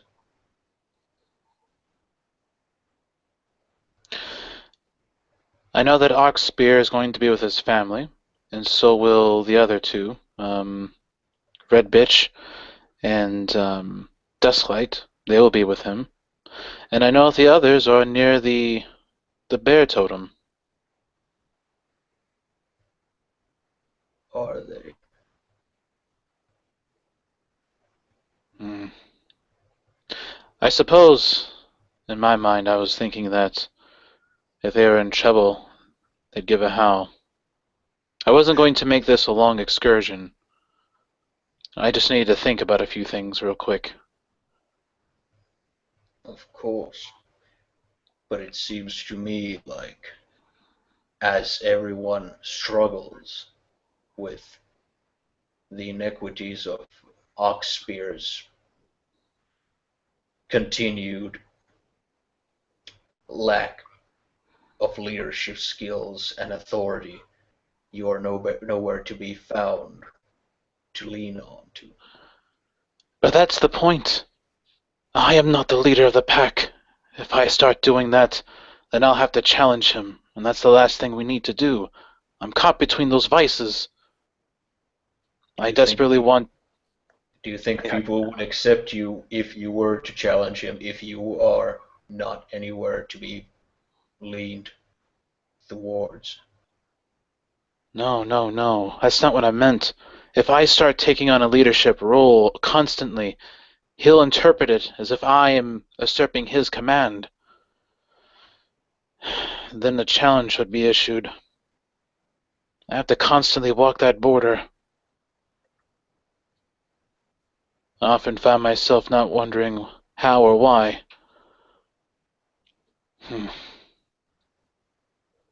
She kind of walks over towards that tree and puts her hand on it, leaning her body against it, thinking, I just don't know sometimes. I straddled in thought. I want to be a leader about it. I want to support them, but I don't want to overstep my boundaries. Concerning yourself too much over such small things is rather trivial in the grand scheme of things. If you've noticed that as soon as you're not there to lean on to for One Fang, he's out looking for someone else to lean on to, whether it be Elder, the bear, whoever. But I I am just an Aharon. I know nothing of his teachings, only bits and pieces. I cannot teach him in this. I don't know what else I can do for him. I can only point him in a direction. Uh, Perhaps I could just be there, anyways, but... Yes, I should show my support more often in that. I just figured he'd want space for himself just for a little bit, after standing up to Oxspear like that. Yes, there was something to remember, but you do realize that philodoxes, the best of them, are the ones who have been tutored by all auspices. When someone's in the role of a judge who's supposed to be able to cut it down the middle and see through others and see through the eyes of others, empathize with others, delegate, negotiate, and lead. They need to be part warrior, they need to be part storyteller, they need to be part shaman, they need to be part rebels, and they need to be themselves in it. You're right. I suppose...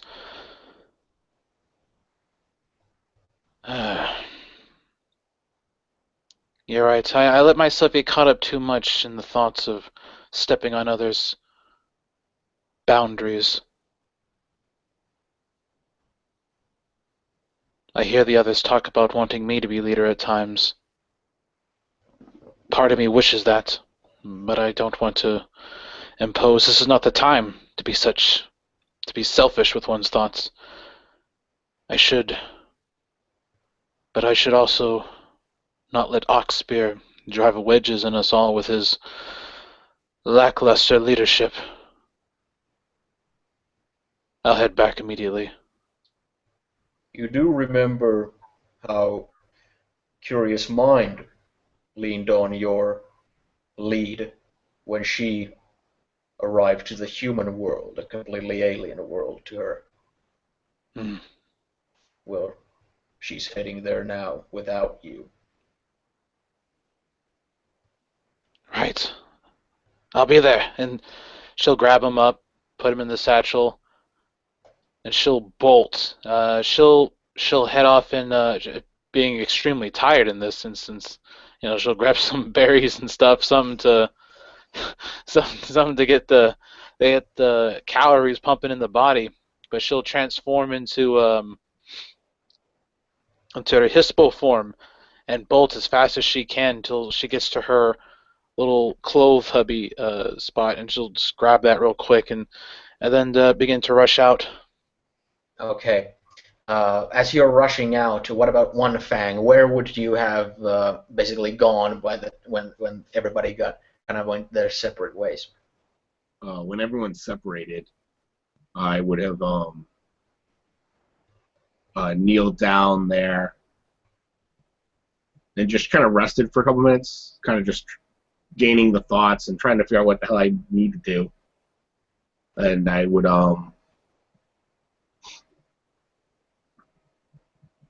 find something reflective and step into the Umbra. And then you all have been in the Umbra. Oh, that's right, we're already in the Umbra. You've been there the whole time. I forgot we're here. Yeah, so after a while of thinking, I'll actually call out to the bear and wanting to seek specifically Master Bear, not the bear. Yeah, the bear is in its own realm. Yeah, the one that I'm comfortable with, that I think of as a teacher, whether he is or not. Yeah. Well, as you're kind of, if you, like you said, you're sitting there kind of reflecting on different things and all that, you're basically kind of meditating there. So basically, as you are there and you start to as you're kind of going through all these different thoughts about what's been going on, and especially with the group kind of splitting now to kind of go their separate ways with what um, kind of what the priorities of different people seem to be. Like Oxbear did mention to you that we are to keep this internal, that that people need to take their positions, take basically the leading position in their fields and that sort of thing. And his number one priority at that point was to see his family. And for you, especially your connection with Agnes and stuff. Of course, you guys just came from there a little while ago. It's still like you can easily imagine, like if somebody would unload like heavy duty news on you, something that you could imagine finding instant comfort in is to be around those you love. So that's another kind of humanizing element that you can something that you can relate to, kind of, when it comes to Oxpear and all that. And as you've sat there and contemplated all this stuff, and you start to concentrate on wanting to meet the bear spirit that you call Master Bear, as you're kind of concentrating there, it's kind of broken by something wet falling into wet and weighing around like 3 kilograms or something, falling to your lap. Okay, what is it? As I fall back. It's a salmon. And you can immediately, when you see like a wet salmon that has bite marks on its neck, on your lap, you immediately feel the the kind of puff of breath behind you, and you can feel like they kind of turn and hoping that that's Master Bear behind me, not a Tyrannosaurus Rex or something. Yeah, but basically you weren't alarmed because it was someone that familiar. Yeah. But so yeah. So I turn and hold the salamander up and thanks, Master Bear. I am kind of hungry. It was some display to behold.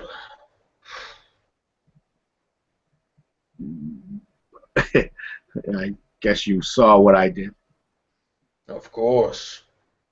The entire forest saw it, more or less. I hope they don't think I'm weak. Anything but. You do realize how much of a greater warrior Oxpear is than any single member of this entire tribe.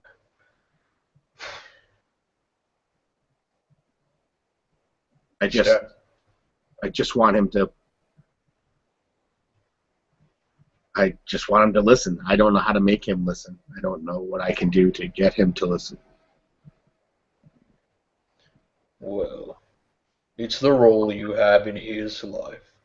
Of course, you perceive your life through your eyes, but from his point of view, you are firstly a young pup in his pack, and the one he's given his own daughter to marry. His expectations of you are at the same time minuscule and ginormous.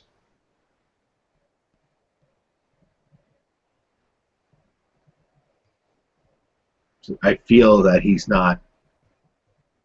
I feel that he's changed, that he's grown. That the person who I thought he was is not the person he actually is. He seems to be hiding behind his rage and his anger. I don't know if that's normal for a room. For many Garou it is. It's not only the warriors. If you go through the entire history of all werewolves, you see that it's covered in blood, warfare, needless bloodletting, needless hatred. I suppose you met the Gural in the Fangaya realm. Did we? I don't know what that gorilla is. That's the werebear that yes, wrestled Red Claw. Yes. I did meet him. Yes. Did he manage to tell you about the history of his kind? He did, and it's sad, and that hurts me as much as it would to hear of anything that's happened to any of the werewolf clan. Have you ever heard of the werebats? No. I mean, I was told that there were more were creatures, but no, not of the werebats. Well, it is no wonder they have been extinguished in a werewolf's genocide over them. Have you ever heard of wereboars? No, I have not. For the same reason, it's no wonder they have also been extinguished from this earth. Have you ever heard of werewolves? Of course, no. No, you haven't, for the same reason. Every other of the fera, of the were-animal kin all around the world is barely holding on. Why? Why do the wolves attack them? Because of pride. Because of the same reasons that start almost all wars. That's something I would expect humans to be full of. When I became a guru, I thought there was more than that, but they're led by the same desires, the same wants, the same needs to fight, to conquer, to take over. These are all things that I read about in the history books of all the humans. What some werewolves, as with all living beings, what they perceive to be werewolves being more than humans tends to change with the individual, and sadly the great majority sees more as being more powerful, more deserving of glory, honor, wealth, lands, territory, respect. It is not quite as simple. It maybe was if there were more like you and like your friends around.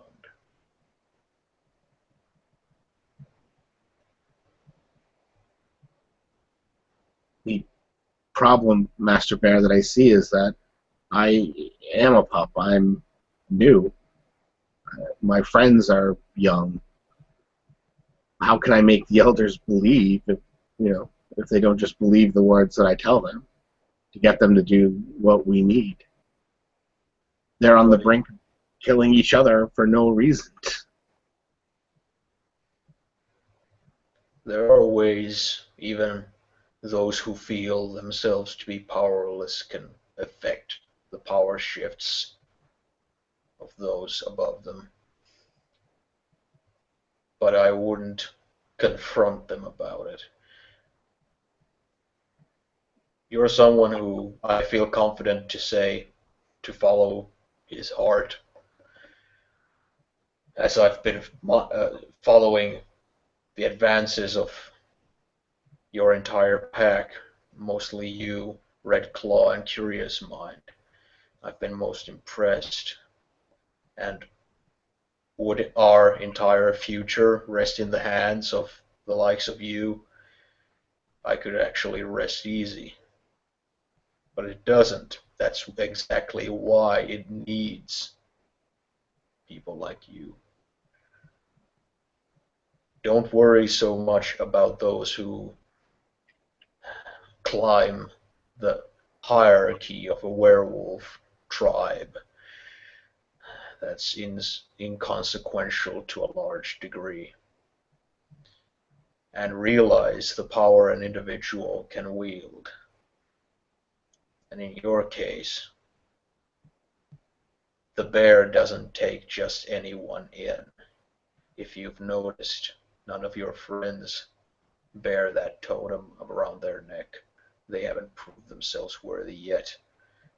If you look upon your friends and look upon yourself as being a pup that gets neglected or who can't reach others, you've reached someone they haven't been able to reach, and you've reached someone a lot of other Garu can't.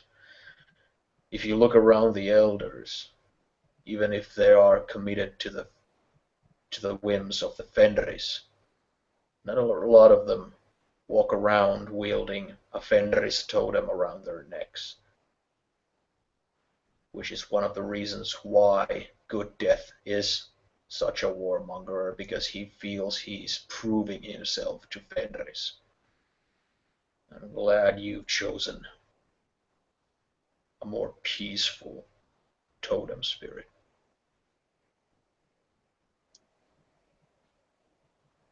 It surprises me in a way that Oxbear himself, and I guess it's the reason why I wish to give him as many chances to show me that he's going to rise above what he has, is because he has your totem. Indeed. I guess I'll learn what I can and get the information that I can. And then they'll have to do what we say if we show them all the info we can have. And I'm sure Curious Mind will find out stuff. Not on her own.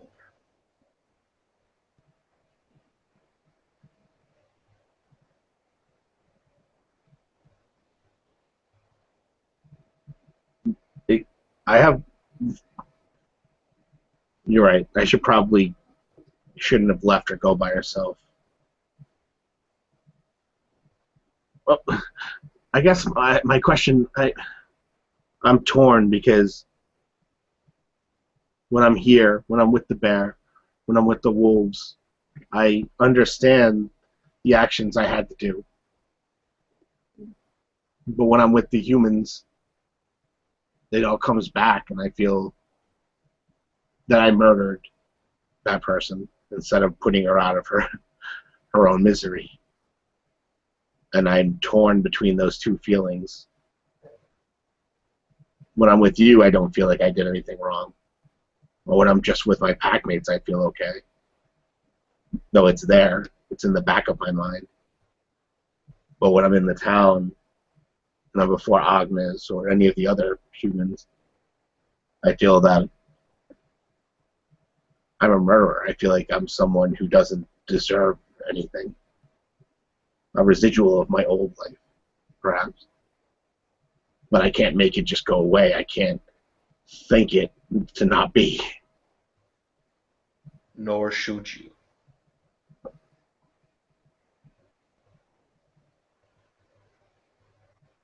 I'm just nervous that more people will die, all because of something accidental. What if there's some crazy creature like we fought in the water, and we have to fight against it? Like, do we let it kill humans just so the humans can't see us? These are the things that tear at me, not knowing the exact choice. Though I know if I had the choice, I would transform and do what I could to save them. Maybe not fully, as I know that would destroy their minds.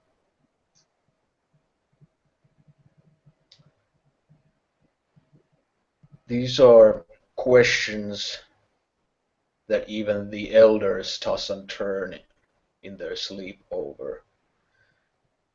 There are no simple answers. And merely the fact that you hold on to your human side is something admirable. You have no idea how many human-born werewolves I've come across during my lifetime who have seen their newfound Garu nature as a license to discard their humanity and simply live for instinct and pleasure and power. Those who still feel sympathy, those who still feel that humanity is not beneath them, are a rare breed, a precious breed, and a breed that I am glad have born under the half moon. Because that is what you need to make your role. When you look at Red Bitch and you toss and turn over the duties and moralities of the world of the Garu and the human world, that's her burden. When you look at the histories of the atrocities of our kind, such as with the extinguished lives and the genocides committed by your breed, those are the things that Dusklight deals with. Bloodletting, running into combat, and committing murder in the name of greater good, that is what Red Claw tosses and turns over at night over. And confronting beings of pure death and evil itself is what Curious Mind ponders over in her sleep. You, One Fang, you are the fiber that needs to connect all of them. You are the one who needs to bind all of them together. You are the straw that strings an entire pack together. There is not a single Philodox besides you in this pack, and without one of them would be wandering off by themselves. One of them would be wandering amongst the humans. Some of them would be following others purely out of habit, so on. Some of them would grow to be complete rebels and not wanting to take orders from anyone. Where are your packmates at this point? I don't know. Some Exactly. could be in the town, but others I don't know, in the forest. You can see like One Fang looks out in the distance, just kind of looking at the trees. You don't think Red Claw might be somewhere pondering and struggling and in pain over who she is and what's expected of her as a warrior? Same for Curious Mind, same for Red Bitch, same for Dusklight and Oxspear. They're all wandering there alone, without anyone else. And you're here. They all seem so strong, like they knew what they wanted, what they were doing. They've always supported and helped me. I didn't think that they would need my help. A lone wolf tends to die alone. You're pack animals. You are a pack, you're a family. See to your brothers and sisters as you should, as a Philodox. I look forward to being proud of you each day, more and more, as the storm grows and engulfs Wildmark evermore.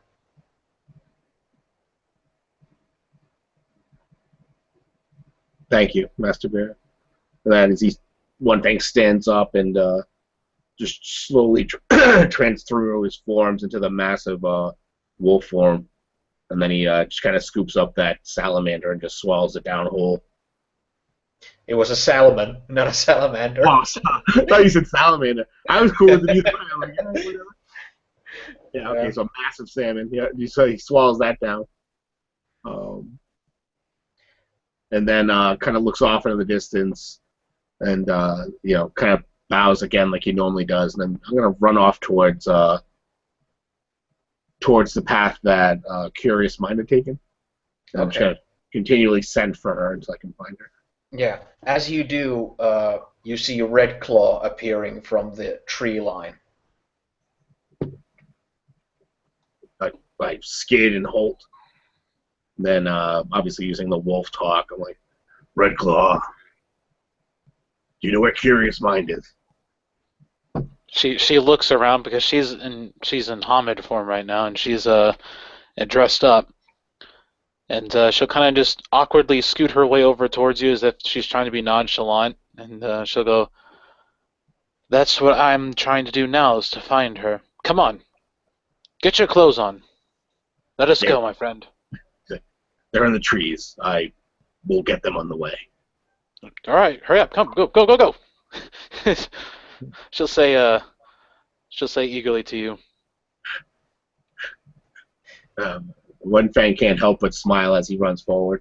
Because he's obviously somehow she came to the same conclusion he did, and they're both going after Curious Mind. Yeah. Who would probably be the most erratic person who knows what she's going to do. Yeah, especially once she gets to mingle with the humans there. But as you're running forwards in the woods and you get your clothes and all that, you can't miss hearing the wherever the most volatile and angry-sounding bird noises are coming from in the woods. It's a clear like radar, like where Curious Mind along with her cuckoo bird spirit are. That's where the most loudly dissenting bird noises are to be found. And it's also the direction of Wildmark, basically. I had a question. My clothes, if I leave them, like we're in the Umbra right now, but they're not in the Umbra, right? They're not in both. Yeah, that's when it comes to lifeless tools. That's something where when it comes to clothes or knives or weapons or anything of that sort, they can travel through the Umbra. I don't know. I'm sure somebody could find a lot of loopholes. Well, what about if you do this and that? And I'm sure you. I just wanted to make sure I didn't go to the tree and be like, oh, my clothes are on the other out of the Umbra, and I have to go out, jump back. Yeah. Well, most likely you would go to the physical world anyway once you would reach the town, because without you, it would just be the spider place. Yeah. But yeah, you have no problems finding your clothes, either one of you, and yeah, as you move forward, a Curious Mind was just about to close in on the town. You were, if I understood correctly, you were heading straight to Wildmark in order to go to the church building.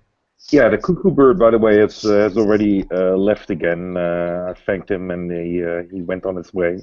Okay. So I'm walking towards the town, probably at this time still in the Umbra. What time is it actually? It would be getting closer to evening at this point. You've spent so much time. Excellent. So I'm walking. I would say that the sun is getting down at this point. So I'm walking towards the church, or at least first the village, and pretty much talking to myself like, okay, should I just go in there and just barge in, or should I be friendly? And could I enter through the Umbra, or do I need to go out? What do you think? Well, it's a good question, actually. I should probably first go to the building, then step out of the Umbra, and then enter. Yeah, that's probably the best idea. So I'm kind of murmuring to myself about these questions, and I kind of adjust my earring what it makes people harder to lie to me, so to be sure that it's connected to me properly, so it'll have the perfect effect on this priest, and I'll make my way there and probably. I don't have the map at this time in my head, but I believe the church is quite at the border of the village, right? Yeah, it's right at the basically when you come to the village, it's on the left, and only after that, the rest of the village, expands there. Yeah, exactly. So I'll probably go towards like the cemetery and hide behind one of those walls, and then I'll step through the Umbra, through the gauntlet, and back to the physical world. Oh, that's tricky because it's kind of flashy to open the gauntlet. So Is it? if somebody, yeah, there's the Tesla Oh, stuff. okay. Well, then I'll do it a bit into the forest, and Yeah. Okay. Well, and in then that case, I'll kind of sneak towards the graveyard and kind of keep an eye out for what's going on at the church. well, in the penumbra, of course, it's the pattern spider thing. When you're in the penumbra and you approach the church, it's just like with the other buildings when you're in the penumbra. It's completely covered in pattern web.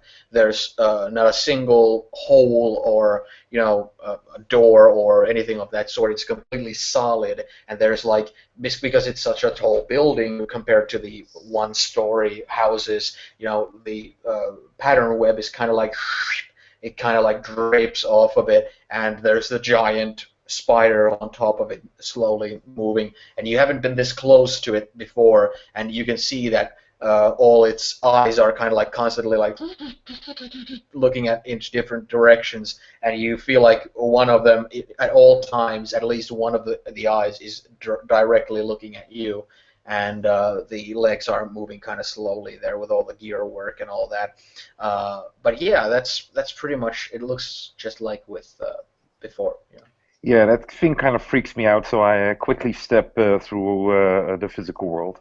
Okay, since you've been stepping back and forth a few times at this point in time, uh, uh, I'll actually, I think I'll end the session with all three of you coming together, basically, because as you've been leaping in and out, that's basically when One Fang and Red Claw see you. They just outside the town, they see a gauntlet being torn, just and they see Curious Mind stepping out from the Umbra, and the just closing behind her back. They're like somebody was going out for a shit in the woods. They might have seen a big neon light show. The two of us turn and face each other like, oh my god, did you just see that? Yeah, but it seems all clear. But yeah, you're all in the physical realm at this point, and every one of you.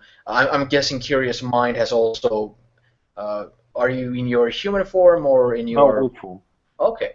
Well, all the more, stepping through the portal, a wolf with the antlers and all that. And yeah, all three of you meet there. All three of you that for a minute were separated, but immediately found reasons to get back together. And you can imagine that Oxspear most likely is in the family, in the Algren house, most likely at this point, if he indeed went to see his family. And most likely Red Bitch and Dusklight aren't too far either, but not perhaps inside the house, maybe just on the outskirts somewhere. And yeah, there you are. There you meet. I look somewhat surprised to see the others, and One Fang, Red Claw, what are you doing here? We were looking for you. What are you doing in the town? I wanted to go and speak to your uncle. No, no, Curious Mind. That's probably not a good idea. He looks up at Red Claw, like, please give me a nod or something that's not a good idea. We should be sticking together. After all, this is not the time to be separated. Wait, what? You're constantly being told different things. Wait, wasn't I the one who said that a pack should stick together, and you guys all said that you needed to do your own thing? No, Exactly. you were right. Yeah. Like Red Claw agrees as well, and she kind of winks and smiles. Right. Well, I'm sorry, One Fang, but your uncle seems to be the only lead that we have at this time. It appears that there's a darkness brewing in the settlement, the bigger human settlement, in that direction. Is this what you've heard, or you're just guessing? This is what I heard. The storm in the Umbra is only a reflection. What's really going on is here in the physical world. It appears evil has gripped the hearts of man.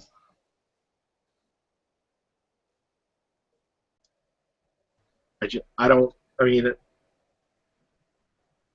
my uncle knows what I am, and if I show up with you two, especially you, curious mind, looking like a antler wolf, that's unique.